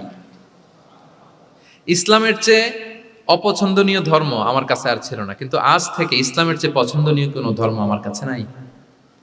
মদিনার চেয়ে অপছন্দের শহর আমার কাছে ছিল না, তো আজ থেকে মদিনার চেয়ে কোনো প্রিয় শহর আমার কাছে নাই। সুবহানাল্লাহ। উনি গমের বড় ডিলার ছিলেন, গম ব্যবসা করতেন। উনার থেকে গম নিয়ে মক্কায় মুশরিকরা চলতো। তিনি ঘোষণা দিলেন, আজকে থেকে আমার এলাকার কোনো গম মক্কায় যাবে না। এবার মক্কাবাসী পড়ছে বিপদে, গম ছাড়া তো তারা খেতেও পারবে না। তারা আল্লাহর হাবিব সাল্লাল্লাহু আলাইহি ওয়াসাল্লামের কাছে চিঠি লিখে পাঠালেন যে, মুহাম্মদ, তোমার এই যে নতুন অনুসারী, সে যদি গম না দেয় আমাদের তো অবস্থা খারাপ, তুমি দয়া করে এই গমের সাপ্লাই আবার যাতে সে চালু করে তুমি একটু বলে দাও। আল্লাহর হাবিব সাল্লাল্লাহু আলাইহি ওয়াসাল্লাম আবার সুমামা ইবনে উসালকে বলে দিলেন, আবার সে সাপ্লাই চালু করলো। সুবহানাল্লাহ বিহামদি। এবং তিনি প্রথম তালবিয়া পাঠ করে উমরা করেছিলেন। তাহলে দেখেন, আসলো খুনি হয়ে, আসলো কি হয়ে? খুনি হয়ে, আর ফিরে গেল নবী প্রেমিক হয়ে। সুবহানাল্লাহ। এটা কিভাবে সম্ভব হয়েছে? রাসূল সাল্লাল্লাহু আলাইহি ওয়াসাল্লামের উদারতা, ভালোবাসা। তাহলে আপনি যদি দাওয়ার কথা বলেন আমাকে, দাওয়া should be full of love. কারণ ভালোবাসা দিয়ে যা জয় করা যায়, কঠোরতা দিয়ে সেটা পারা যায়। 7 নাম্বার হচ্ছে, 7 নাম্বার, রাসূল সাল্লাল্লাহু আলাইহি ওয়াসাল্লাম যদি কাউকে কারেকশন করতে চাইতেন, কখনো তাকে অপমান করতেন না, অন্যের সামনে তার নাম নিতেন না, নাম না নিয়ে তাকে শুধরে দিতেন। এটা দাওয়ার আরেকটা মেথডোলজি। কেউ কোনো ভুল কাজ করলে তার নাম ধরে অন্যের সামনে লজ্জিত করতেন না। আমরা কিন্তু অনেক সময় করে ফেলি, করি না? অন্যের সামনে মানুষকে কারেক্ট করি, এটা ঠিক না। The way he use to correct others, আপনি যদি সিরাতের দিকে তাকান, সুবহানাল্লাহ, কিভাবে উনি অন্যকে কারেকশন দিতেন, নাম উল্লেখ করতেন না। আমরা এটা অনেক ভুল করি। আমি এজন্য খুব দুঃখিত এবং লজ্জিত। আমাদের দাওয়া অঙ্গনে আপনি ইউটিউব খুললে দেখবেন যে অনেক দায়ীরা, এক দায়ী আরেক দায়ীকে তুচ্ছ-তাচ্ছিল্য করছে, তার নাম নিয়ে তাকে ছোট করা, তাকে খারিজ করা, তাকে নাকচ করা, সে জাহান্নামী, সে কাফের, সব ইসলামের ঠিকাদারি উনি একা নিজে নিয়ে বসে আছে, আর বাকি যা আছে সব খারিজ। এইটা রাসূল সাল্লাল্লাহু আলাইহি ওয়াসাল্লামের দাওয়ার সাথে যায় না। বরং কেউ যদি কোনো ভুল কিছু বলে, ভুল করে, আপনি যদি মনে করেন যে না তার এটা ভুল, আমারটা সঠিক, তো আপনার নিয়ম হচ্ছে আপনি সঠিকটা প্রচার করা। তাহলে কেউ যদি ভুল করে থাকে তারও টনেক নড়বে, বাকিরাও সঠিকটা জেনে যাবে। এটা হচ্ছে রাসূল সাল্লাল্লাহু আলাইহি ওয়াসাল্লামের দাওয়া মেথডোলজি। তিনি কখনো কারো নাম ধরে অন্যের সামনে, মানুষের সামনে তাকে লজ্জা দিতেন না, তাকে কারেক্ট করতে যেতেন না। এটা ছিল রাসূল সাল্লাল্লাহু আলাইহি ওয়াসাল্লামের বৈশিষ্ট্য। আসুন আমরা সিরাত থেকে দেখি, হাদিস থেকে দেখি। আল্লাহর হাবিব সাল্লাল্লাহু আলাইহি ওয়াসাল্লাম উনি রাতে দিনে কি কি আমল করতেন, গোপন আমল, এগুলো জানার জন্য তিনজন সাহাবী রাসূল সাল্লাল্লাহু আলাইহি ওয়াসাল্লামের স্ত্রীদের কাছে গেলেন। যে জিজ্ঞেস করলেন যে আপনারা আমাদেরকে বলুন যে রাসূল সাল্লাল্লাহু আলাইহি ওয়াসাল্লাম রাতে কি আমল করে, দুপুরে কি আমল করে, বিকেলে কি আমল করে। তো আমাদের আম্মা জানেরা রাসূল সাল্লাল্লাহু আলাইহি ওয়াসাল্লামের প্রিয়তমা স্ত্রীরা বললেন যে উনি রাতে এরকম তাহাজ্জুদ, দুপুরবেলা এরকম তেলাওয়াত, এই সময় নফল নামাজ, এই সময় এটা এটা এটা করে। আল্লাহর হাবিব সাল্লাল্লাহু আলাইহি ওয়াসাল্লামের পুরো আমলের ফিরিস্তি যখন শোনানো হলো, কাআন্নাহুম তাকাল্লুহা, তাদের কাছে এটা কম মনে হলো পরিমাণে, তারা ভাবছিল হয়তো আরো বেশি করে। তখন তাদের একজন বলল, আরে আইনা নাহনু মিন রাসূলিল্লাহ, কই রাসূল সাল্লাল্লাহু আলাইহি ওয়াসাল্লাম, কই আমরা। রাসূল সাল্লাল্লাহু আলাইহি ওয়াসাল্লামের ব্যাপারে আল্লাহ বলেছেন, কদ গুফিরা লাহু মা তাকাদ্দামা মিন যামবিহি ওয়া মা তাআখার, রাসূল সাল্লাল্লাহু আলাইহি ওয়াসাল্লামের আগের পরের সব গুনাহ মাফ। আদতে তো ওনার কোনো গুনাহই নাই, তারপরও একটা স্পেশাল স্ট্যাটাস হচ্ছে আপনার আগের পরের সব গুনাহ মাফ। তো তারা বলল, যেই মহান ব্যক্তির, যেই নবীর আগের পরের সব গুনাহ মাফ বলে ঘোষণা দেওয়া হয়েছে, তার সাথে তো আমাদের তুলনা করলে হবে না, আমাদের তো বেশি আমল করতে হবে। রাসূল সাল্লাল্লাহু আলাইহি ওয়াসাল্লাম হয়তো এই জন্য এই স্ট্যান্ডার্ড মেনটেন করেন না, এরকম করলে তো আমরা মাফ পাবো না আল্লাহর কাছে। ভালো চিন্তা থেকেই তারা ভাবছেন যে না, আমাদের আমল আসলে কম হয়ে যাচ্ছে, বাড়াইতে হবে। রাসূল সাল্লাল্লাহু আলাইহি ওয়াসাল্লামের কথা ভিন্ন, আমাদের বাড়াইতে হবে। তো কি করতে হবে? একজন বলল, আজকে থেকে আমি সারা রাত নফল নামাজ পড়বো, সারা রাত ঘুমাবো না। নিয়ত করে ফেলছে আমি সারা রাত নফল নামাজ, এশার পর থেকে যে নফল শুরু হবে ফজর পর্যন্ত, ঘুমটম নাই। আচ্ছা, গেল। আরেকজন বলল, আমি সারা বছর রোজা রাখবো, কালকে থেকে যে রোজা ধরবো আর ভাঙবো না, সারা বছর। আচ্ছা। আরেকজন বলল, আমার কয়েকজন স্ত্রী আছে, আমি আর স্ত্রীদের কাছে যাব না, আমি এখন থেকে সন্ন্যাসী, বৈরাগী জীবন যাপন করব, আমি আর কোনো নারীর কাছে যাচ্ছি না। তো এই ঘোষণা যখন তারা দিয়ে ফেলছে, এটা রাসূল সাল্লাল্লাহু আলাইহি ওয়াসাল্লামের কান পর্যন্ত যেয়ে পৌঁছালো। আল্লাহর হাবিব সাল্লাল্লাহু আলাইহি ওয়াসাল্লাম এটা শুনে ফেললেন। শুনে রাসূল সাল্লাল্লাহু আলাইহি ওয়াসাল্লাম এটা অপছন্দ করলেন, কারণ এটা তো রাইট ট্র্যাক না, ওনারা ভুল করতেছে। তো একটা ভরা মজলিসে রাসূল সাল্লাল্লাহু আলাইহি ওয়াসাল্লাম বললেন, আনতুমুল্লাযীনা কুলতুম কাযা ওয়া কাযা, শুনলাম তোমাদের মধ্যে কে কে নাকি এমন এমন বলছো। সুবহানাল্লাহ। তিনি বলতে পারে, এই আব্দুল্লাহ দাঁড়াও, এই আব্দুর রহমান স্ট্যান্ড আপ, এই দাঁড়াও, তুমি নাকি এটা বলছো, তুমি এটা বললে তো ওনারা লজ্জা পেতেন না? সবার সামনে লজ্জা পেতেন। উনি এটা না করে কাজ হাসিল হয়ে যাচ্ছে, বললেন আনতুমুল্লাযীনা কুলতুম কাযা ওয়া কাযা। অনেক বর্ণনা এরকম পাওয়া যায়, মা বালু আকওয়ামিন ইয়াফআলুনা কাযা ওয়া কাযা, মা বালু আকওয়ামিন ইয়াকুলুনা কাযা ওয়া কাযা। তাদের কি হলো, তারা এমন এমন বলে, তাদের হলোটা কি, তারা এমন এমন বলে। এইভাবে তিনি শুধরে দিতেন। তো বললেন, তোমাদের মধ্যে কেউ কেউ নাকি এটা বলে, এটা বলে। ওই তিনজনের তো টনক নড়ে গেছে, আর বাকিরা শুনতেছে। তখন রাসূল সাল্লাল্লাহু আলাইহি ওয়াসাল্লাম বললেন, না, এটা ঠিক নয়। আমি তোমাদের মধ্যে থেকে সবচেয়ে বেশি মুত্তাকি, সবচেয়ে বেশি বুজুর্গ। ওয়াল্লাহি ইন্নী লা আখশাকুম লিল্লাহি ওয়া আতকাকুম লাহু, আমি তোমাদের মধ্যে থেকে আল্লাহকে সবচেয়ে বেশি ভয় পাই। বলেন তো, রাসূল সাল্লাল্লাহু আলাইহি ওয়াসাল্লামের চেয়ে বেশি আল্লাহকে ভয় পাওয়া কারো পক্ষে সম্ভব? আল্লাহর হাবিব সাল্লাল্লাহু আলাইহি ওয়াসাল্লামের চেয়ে বেশি মুত্তাকি হওয়া কারো পক্ষে সম্ভব? আমার নবীর চাইতে শ্রেষ্ঠ হওয়া সম্ভব? তার যে স্ট্যান্ডার্ড ইবাদতের, এটারে ছাড়া যাওয়া সম্ভব? সম্ভব না। তো তিনি বললেন যে আমি রাত্রিবেলা ঘুমাই আসার পরে, আবার শেষ রাতে তাহাজ্জুদও করি, ঘুমও আছে নামাজও আছে, ব্যালেন্স। আমি সোম বৃহস্পতিতে রোজা রাখি, সপ্তাহের বাকি দিনগুলোতে খাই। আবার আমার অনেক 9 জন স্ত্রী তো অ্যাট এ টাইমে ছিল, আমি স্ত্রীদের সাথে মেলামেশাও করি। তো আমি এগুলো সব ঠিক রেখে আল্লাহর সবচেয়ে প্রিয় মুত্তাকি হইতে সমস্যা হলো না। তোমাদের এত সমস্যা কোথায়? তোমাদের সমস্যা কোথায়? আমার চেয়ে শ্রেষ্ঠ যদি কেউ কিছু করতে চাও, এটা হবে না, আমি হচ্ছি স্ট্যান্ডার্ড। সুবহানাল্লাহ। দেখেন, এইভাবে যখন বললেন, ঠিক করে দিলেন যে তোমরা কে কে জানি এরকম নিয়ত করছো, এটা ভুল করেছো, বরং শুদ্ধ হবে এটা। ওই তিনজনের টনক নড়ে গেছে, তারা শুধরে নিয়েছেন, আর বাকিরা সঠিক মেসেজটা, সঠিক নির্দেশনাটা জেনে গেল। তাহলে ওনাদেরকে কারেকশন করা হয়ে গেছে না অলরেডি? বলেন তো, ওনারা যে ভুল করছে কারেকশন হয়েছে কিনা? কিন্তু তাদেরকে অপমান করা হয়েছে। এই ভুলটা আমরা অনেক সময় করি, অন্যের সামনে, কখন নিজের ছেলেকে, নিজের স্ত্রীকে, বন্ধুকে, অন্যের সামনে এইভাবে আমরা যেন কারেক্ট না করি। কাউকে সংশোধন করতে চাইলে আল্লাহর হাবিব সাল্লাল্লাহু আলাইহি সাল্লামের দেখানো পথেই যেন আমরা সংশোধন করি। এটা হচ্ছে এই হাদিসের 1 নম্বর শিক্ষা। আরেকটা শিক্ষা হচ্ছে ব্যালেন্স লাইফস্টাইল, ব্যালেন্স অ্যাপ্রোচ। আমরা জানলাম, অনেকে মনে করে, আমার পরিচিত কয়েকজন লোক আছে, আমি বলছি, তারা থামাইছে কিনা জানি না, আমার কাছে এসে শোনাইতেছে, হুজুর আমি সারা বছর রোজা রাখি। তাই আমি বলছি, আপনারা বলছে কি সারা বছর রোজা রাখতে? সারা বছর তো রোজা রাখা নিষেধ, এটাকে সওমে বিসাল বলে, এটা নিষেধ। বরং সবচেয়ে বেশি যদি কেউ রাখতে চায়, রাসূল সাল্লাল্লাহু আলাইহি ওয়াসাল্লাম বলছে, তাহলে সওমুল্লাহি দাউদ, সিয়ামু দাউদ, দাউদ আলাইহিস সালামের রোজা, এর চেয়ে বেশি না। একদিন রাখবা, আরেকদিন ভাঙবা, একদিন রাখবা, আজকে রোজা রাখলে কালকে খাবেন, কালকে রাখবেন, এরপরের দিন রাখবেন, এরপরের দিন ভাঙবেন। এর চেয়ে বেশি রাখা যায় না। লাগাতার রোজা রাখা নিষেধ। লাগাতার 6 মাস 5 মাস সারা বছর অনেকে রোজা রাখে, এটা না জানার কারণে। তাহলে এই যে ইসলামের যে ব্যালেন্স লাইফস্টাইল, এটা আমরা জানলাম।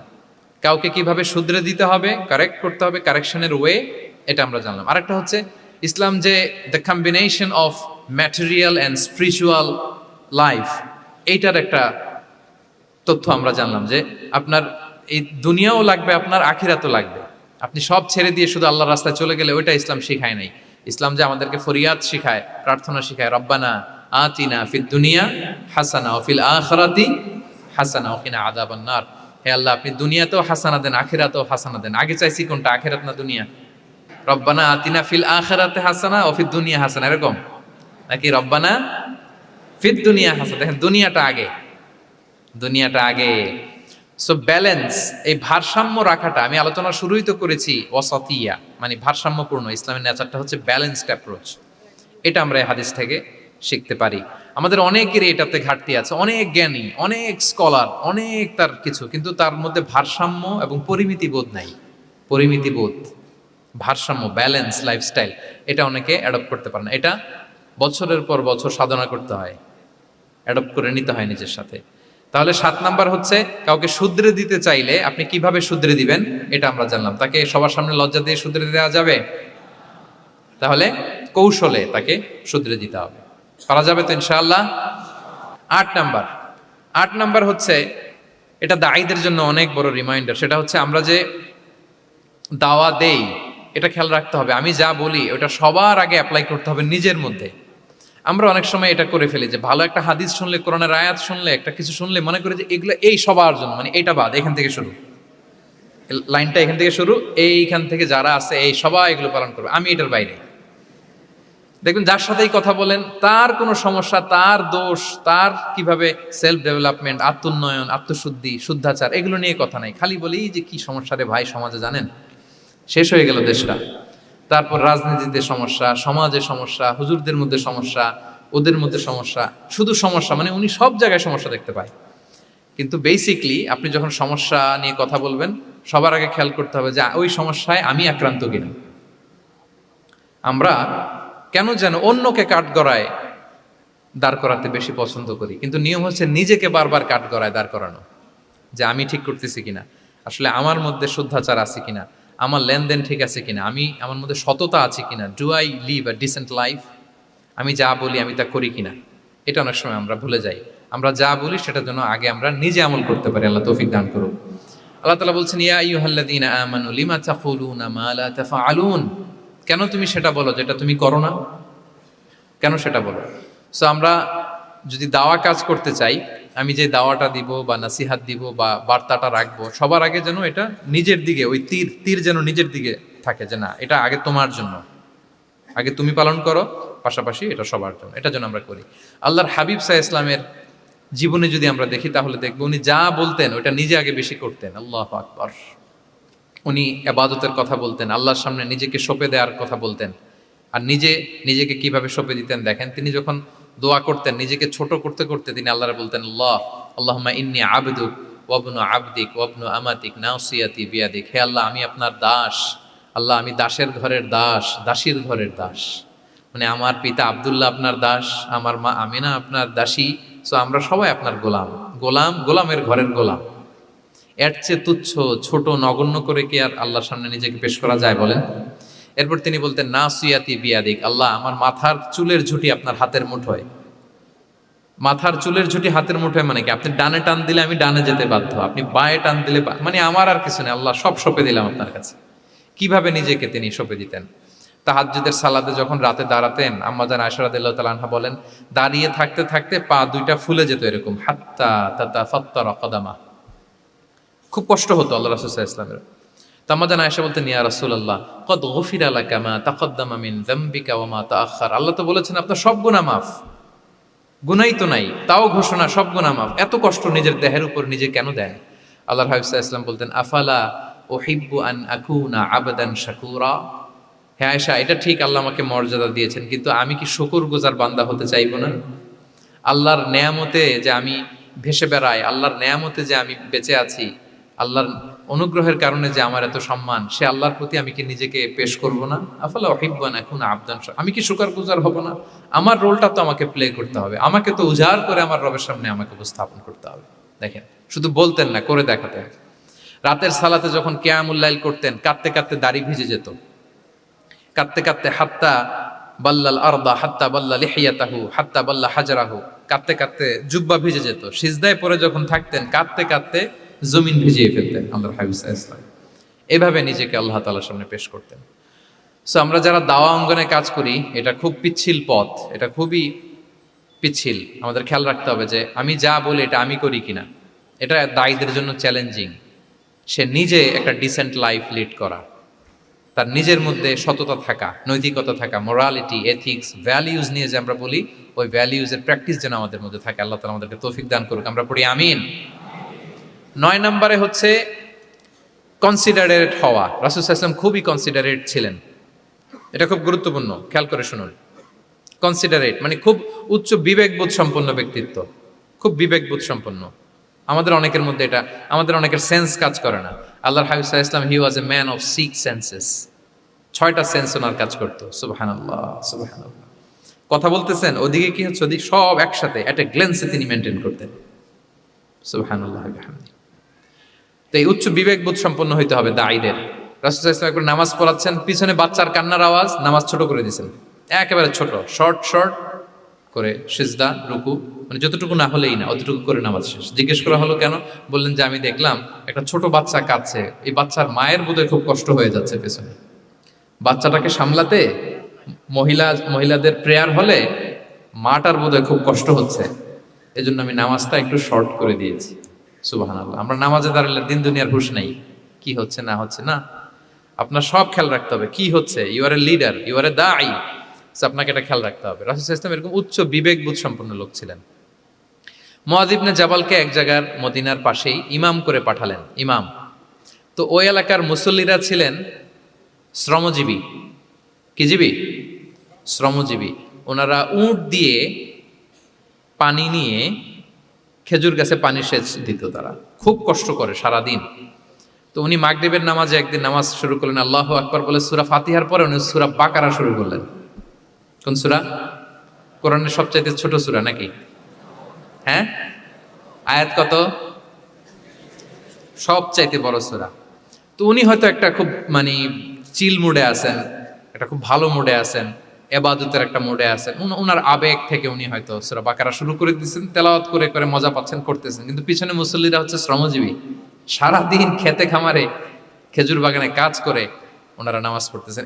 একদল তো নামাজ ছেড়ে দিছে, ছেড়ে দিয়ে নিজেরা নামাজ পড়ে আল্লাহর হাবিব সাল্লাল্লাহু আলাইহি ওয়াসাল্লামের কাছে যে বিচার দিলেন যে ইয়া রাসূলুল্লাহ, দেখেন এমন একজনকে ইমাম হিসেবে পাঠালেন, উনি মাগরিবের নামাজ শুরু করছে সূরা বাকারা দিয়ে। আমরা হচ্ছে শ্রমজীবী মানুষ, আমরা কি পারি এত সময় দাঁড়িয়ে থাকতে? রাসূল সাল্লাল্লাহু আলাইহি ওয়াসাল্লাম খুব রেগে গেলেন, খুব। মুআয ইবনে জাবাল রাদিয়াল্লাহু তাআলা ওনাকে ডেকে পাঠালেন। ডেকে কি শব্দ ইউজ করছে জানেন? উনি বললেন, আফাত্তানুন আনতা ইয়া মুআয। ফাত্তান মানে ফিতনাবাজ। হে মুআয, তুমি কি সমাজে ফিতনা ছড়াচ্ছ?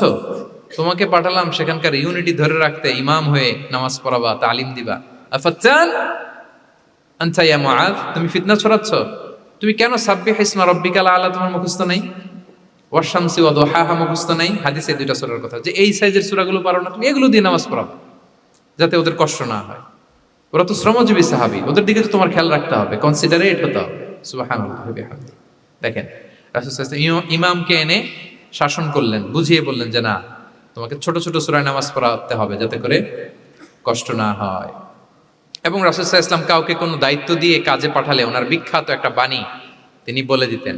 আমার ভেরিফাইড যে ফেসবুক পেজের কভার ফটোতে দেখবেন এই হাদিসটা দেয়া। সেটা হচ্ছে তিনি কাউকে কোনো দায়িত্ব দিয়ে পাঠালে তিনি বলতেন, বাশশিরু ওয়ালা তুনাফিরু, ইয়াসসিরু ওয়ালা তুআসসিরু। মানে তোমরা মানুষকে সুসংবাদ দিও, মানুষকে দিন থেকে ভাগিও না, দিনকে সহজ করে উপস্থাপন করো, দিনকে জটিল করে মানুষের সামনে উপস্থাপন করুন। আমরা এটা ভুল করি, এত কঠিন ভাবে উপস্থাপন করি, ভাবে যে কঠিন করে উপস্থাপন করতে পারলেই বোধহয় ওনার ক্রেডিট। এরকম একটা মানসিকতা অনেকের আছে। কোনো মুফতি যদি এমন কোনো ফতুয়া দেয় যেটা সমাজের অধিকাংশ মুসলিম চেষ্টা করেও মানতে পারতেছে না, কঠিন হয়ে যাচ্ছে, তার মানে something is missing in the ফতোয়া, something is missing in the legal opinion, and the মুফতি should revise the issue again and again. তাকে আরো মুফতিদের সাথে রিভাইজ করতে হবে, আরো কিভাবে জীবন ঘনিষ্ঠ করে মাসালাটা দেয়া যায় তাকে এটা ভাবতে হবে। কারণ আল্লাহ দিনের মধ্যে জটিলতা রাখেননি, কাঠিন্যতা রাখেননি। আমরা দিনকে কঠিনভাবে মানুষের কাছে উপস্থাপন করি, মানুষকে ভয় দেখাই, আমরা হতাশ করি, দিন থেকে ভাগাই। রাসূল সাল্লাল্লাহু আলাইহি ওয়াসাল্লাম বলেছেন, খবরদার দিন থেকে ভাগিও না, সহজ করে মানুষের কাছে উপস্থাপন করো, দিনকে জটিল করে মানুষের কাছে উপস্থাপন করবে না। তো তাহলে কনসিডারেট ছিলেন রাসূল সাল্লাল্লাহু আলাইহি ওয়াসাল্লাম, খুব উচ্চ বিবেক বোধ সম্পন্ন ব্যক্তি ছিলেন। একবার মাগরিবের সালাতে অথবা এশার সালাতে হাদিসে এসেছে যে ইহদা সালাতাইল ইশা, মানে মাগরিব অথবা এশায় হাসান হুসাইন রাদিয়াল্লাহু তাআলা আনহুমাকে নিয়ে তিনি নামাজে গেলেন। নামাজের এক পর্যায়ে সেজদারত অবস্থায় ওনার নাতি হাসান রাদিয়াল্লাহু তাআলা আনহু ওনার কাঁধের উপরে চেপে বসলেন, দীর্ঘ সেজদা দিলেন। এরপর যখন নামাজ শেষ করলেন, সাহাবারা বললেন, ইয়া রাসূলুল্লাহ, এত লম্বা সেজদা দিতে তো কখনো দেখি নাই, নামাজে কি অসুস্থ হয়ে গেলেন নাকি? অথবা নামাজ চলা অবস্থায় কি কোরআনের আয়াত নাজিল হলো নাকি? রাসূল সাল্লাল্লাহু আলাইহি ওয়াসাল্লাম বললেন, কুল্লু যালিকা লাম ইয়াকুন, একটাও না, বরং ওয়ালাকিন নাবনি ইতাহালানি, আমার নাতি আমার কাঁধে উঠছিল। ফাকারিহতু আন উআজ্জিলাহু হাত্তা ইয়াকদিয়া হাজাতা, আমি সেজদায় উঠতে গেলেই তো ও যে খেলতেছে এটা ডিস্টার্ব হয়ে যাবে, সো ওর যতক্ষণ না ওর খেলা শেষ না হয় আমি একটু ওয়েট করতেছিলাম। তার খেলাধুলা শেষে তার সময় যখন হয়েছে নেমে গেছে, আমি তখন সেজদা থেকে মাথা উঠিয়েছি। কি কনসিডারেট ছিলেন দেখেন, কি উচ্চ বিবেক বোধ সম্পন্ন। অন্যের যাতে কষ্ট না হয়, অন্যের যে কোনো কনসার্ন, এগুলো সব তিনি খেয়াল রাখতেন। সো দাঈদের এরকম সিক্স সেন্সের অধিকারী হওয়ার চেষ্টা করতে হবে। আল্লাহ তাআলা আমাদেরকে তৌফিক দান করুন। কয়টা গেল? 9টা। আর একটা সর্বশেষ, এটা খুব গুরুত্বপূর্ণ, আপনাদের সাথে খুব রিলেভেন্ট। সেটা হচ্ছে প্রপার টাইমিং ফর দাওয়া। দাওয়ার জন্য টাইমিংটা খুব গুরুত্বপূর্ণ। প্রপার টাইমে যদি দেন, ওটা ক্লিক করবে, ওটা স্পার্ক করবে। আর যদি সময় মতো না হয়, ওটা কাজ করবে না। প্রপার টাইমে প্রপার দাওয়াটা দিতে হয়, সঠিক সময়ের অপেক্ষা করা, যখন সেই সময়টা আসছে তখন দাওয়া দেওয়া। বুঝতে পেরেছেন না ব্যাপারটা? একটা ছোট্ট উদাহরণ দেই। এক ইহুদি কিশোর রাসূল সাল্লাল্লাহু আলাইহি ওয়াসাল্লামের খেদমত করতো। ইহুদি কিশোর, কোন ধর্মের কিশোর বলেন তো? ইহুদি কিশোর। প্রায় আসতো, রাসূল সাল্লাল্লাহু আলাইহি ওয়াসাল্লামের কাছে আসতো, রাসূল সাল্লাল্লাহু আলাইহি ওয়াসাল্লামের সেবা করতো, কিন্তু তাকে কখনো রাসূল সাল্লাল্লাহু আলাইহি ওয়াসাল্লাম দিনের দাওয়াত দেন নাই। ছেলেটা ইহুদি, কিন্তু তার সামনে কখনো দিনের দাওয়াত তিনি দেন নাই। তো একদিন দেখে যে ওই ছেলে আসে না, লাগাতার এরকম কয়েকদিন যাবত ওই ছেলে আর আসে না। তখন রাসূল সাল্লাল্লাহু আলাইহি ওয়াসাল্লাম খোঁজ নিলেন যে কি হয়েছে। তখন রাসূল সাল্লাল্লাহু আলাইহি ওয়াসাল্লাম শুনতে পেলেন যে ছেলেটা অসুস্থ। ছেলেটা কি অসুস্থ? আল্লাহর হাবিব সাল্লাল্লাহু আলাইহি ওয়াসাল্লাম তার বাসায় গেলেন, যে দেখলেন যে ইহুদি ছেলেটা বিছানায় পড়ে কাতরাচ্ছে, পাশে ছেলেটার বাবা। রাসূল সাল্লাল্লাহু আলাইহি ওয়াসাল্লাম তার মাথায় হাত বুলিয়ে দিলেন, তার খোঁজ খবর নিলেন। এবার রাসূল সাল্লাল্লাহু আলাইহি ওয়াসাল্লাম বললেন, আসলিম, মানে ইসলাম ধর্ম গ্রহণ করো। ফানাযারা ইলা ওয়াজহি আবি, ইহুদি ছেলেটা তার বাবার চেহারার দিকে তাকালো যে দেখি আব্বা কি বলে। বাবা যেহেতু দাঁড়ায় আছে, ফানাযারা ইলা ওয়াজহি আবি, বাবার চেহারার দিকে মুমূর্ষু ছেলেটা বাবার চেহারার দিকে তাকালো। তো বাবা বলল, আতি আবুল কাসিম, মানে আবুল কাসিম যা বলে তাই শোনো। রাসূল সাল্লাল্লাহু আলাইহি ওয়াসাল্লামের বড় ছেলের নাম ছিল কাসিম, ফলে ওনাকে আবুল কাসিম বলে মদিনাতে ডাকা হতো। আমাদেরও তো বড় ছেলে বা বড় মেয়ের নাম ধরে ডাকে না? ধরেন যে আপনার বড় ছেলের নাম আব্দুল্লাহ, তো আপনারা বলে আব্দুল্লাহর বাবা। রাসূল সাল্লাল্লাহু আলাইহি ওয়াসাল্লামকে মদিনায় বলা হতো কাসিমের বাবা।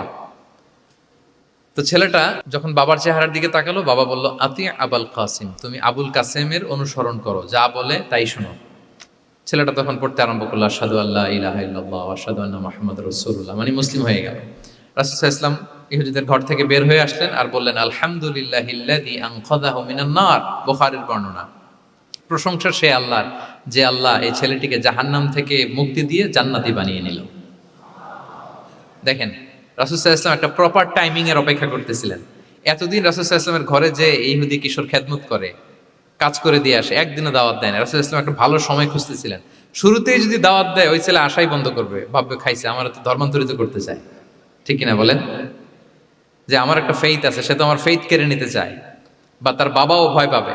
রাসূল সাল্লাল্লাহু আলাইহি ওয়াসাল্লাম যখন অনেকদিন তার সাথে মিশলেন, রাসূল সাল্লাল্লাহু আলাইহি ওয়াসাল্লামের ব্যক্তিত্ব, রাসূল সাল্লাল্লাহু আলাইহি ওয়াসাল্লামের কথা বার্তা, আচরণ, মানসিকতা সব দেখে যখন এই ইহুদি ছেলে, তার বাবা ইমপ্রেসড, এবং ছেলেটা শুয়ে আছে বিছানায় মুমূর্ষ, এই প্রপার একটা টাইমিং এর অপেক্ষায় রাসূল সাল্লাল্লাহু আলাইহি ওয়াসাল্লাম ছিলেন। যখনই সেই সময়টা এসেছে, রাসূল সাল্লাল্লাহু আলাইহি ওয়াসাল্লাম দাওয়াত দিলেন, মুহূর্তের মধ্যে ক্লিক।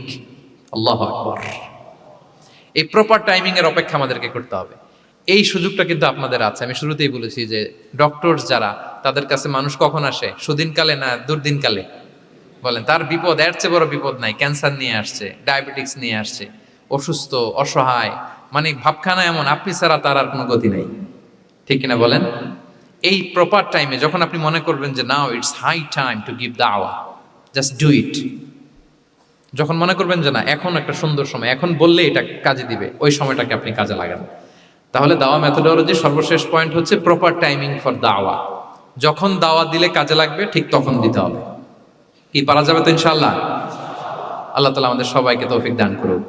তাহলে প্রিয় ভাইয়েরা, আমি একটু রিভাইজ করি আপনাদের সাথে কি কি নিয়ে কথা বললাম। প্রথমে আমরা বলেছি যে আমাদের মধ্যমপন্থী হইতে হবে, বাড়াবাড়িও করা যাবে না, ছাড়াছাড়িও করা যাবে না। আমরা কোথায় থাকবো? মাঝামাঝি। এরপরে আমরা বললাম ওরাল দাওয়ার চেয়ে প্র্যাকটিক্যাল দাওয়া, লিভিং দায়ী হইতে পারলে ওইটার ইফেক্ট অনেক বেশি। এরপর আমরা আল্লাহর হাবিব সাল্লাল্লাহু আলাইহি ওয়াসাল্লামের সিরা এবং সুন্নাহ থেকে 10টা মেথোডোলজি, দাওয়া মেথোডোলজি আলোচনা করেছি। তার প্রথমটা ছিল ভেরি সফট অ্যান্ড মাইল্ড, দাওয়া ল্যাঙ্গুয়েজটা সফট অ্যান্ড মাইল্ড হতে হবে। 2 নাম্বার, কোশ্চেন থ্রো করতে হবে অ্যাটেনশন ড্র করার জন্য। 3 নম্বরে, visual explanation to make the দাওয়া মোর ইফেক্টিভ অ্যান্ড প্রোডাক্টিভ। তারপরে 4 নাম্বার, গ্রাজুয়ালিটি, ধীরে ধীরে ধাপে ধাপে, একবারে সব চাপিয়ে দেওয়া যাবে না। 5 নম্বরে, ইমোশনাল ইন্টেলিজেন্স ইউজ করতে হবে। 6 নম্বরে, ফুল অফ লাভ, দাওয়া should be full of love. 7 নম্বরে, কাউকে শুধরে দিতে চাইলে লজ্জা দিয়ে অন্যের সামনে শুধরে দেওয়া যাবে না, রাসূল সাল্লাল্লাহু আলাইহি ওয়াসাল্লাম যেভাবে শিখিয়েছেন ওইভাবে কারেক্ট করতে হবে। 8 নম্বরে, দাওয়া should be applied in yourself, আগে নিজের মধ্যে। 9 নম্বরে, কনসিডারেট হইতে হবে, উচ্চ বিবেক বোধ সম্পন্ন। 10 নম্বরে, প্রপার টাইমিং, ঝোপ্প যে কোপ, বাংলা একটা কথা বলে না, কি বলে? ঝোপ্প যে, তার মানে সময় মতো, সময়ের এক ফোর, অসময়ের সময় মতো। যখন আপনি মনে করবেন it's high time to give দাওয়া, ডু ইট, এটা করেন। এইভাবে আল্লাহ রাসূল সাল্লাল্লাহু আলাইহি সাল্লামের দাওয়া মেথোডোলজি ফলো করে যদি আমরা দাওয়া কাজ করি, দাওয়াটা প্রোডাক্টিভ হবে এবং খুব ইফেক্টিভ হবে। আশা করি আল্লাহর হাবিব সাল্লাল্লাহু আলাইহি ইসলামের এই যে দাওয়া মেথোডোলজি এবং এটা কিভাবে আমাদের সাথে রেলেভেন্ট হতে পারে, কিভাবে এটাকে আমরা ইফেক্টিভ করতে পারি আর প্রোডাক্টিভ করতে পারি, এ ব্যাপারে আপনারা একটা মোটামুটি ধারণা পেয়েছেন। আল্লাহ তাআলা আমাদের সবাইকে কথাগুলো বুঝার ও আমল করার তৌফিক দান করুন।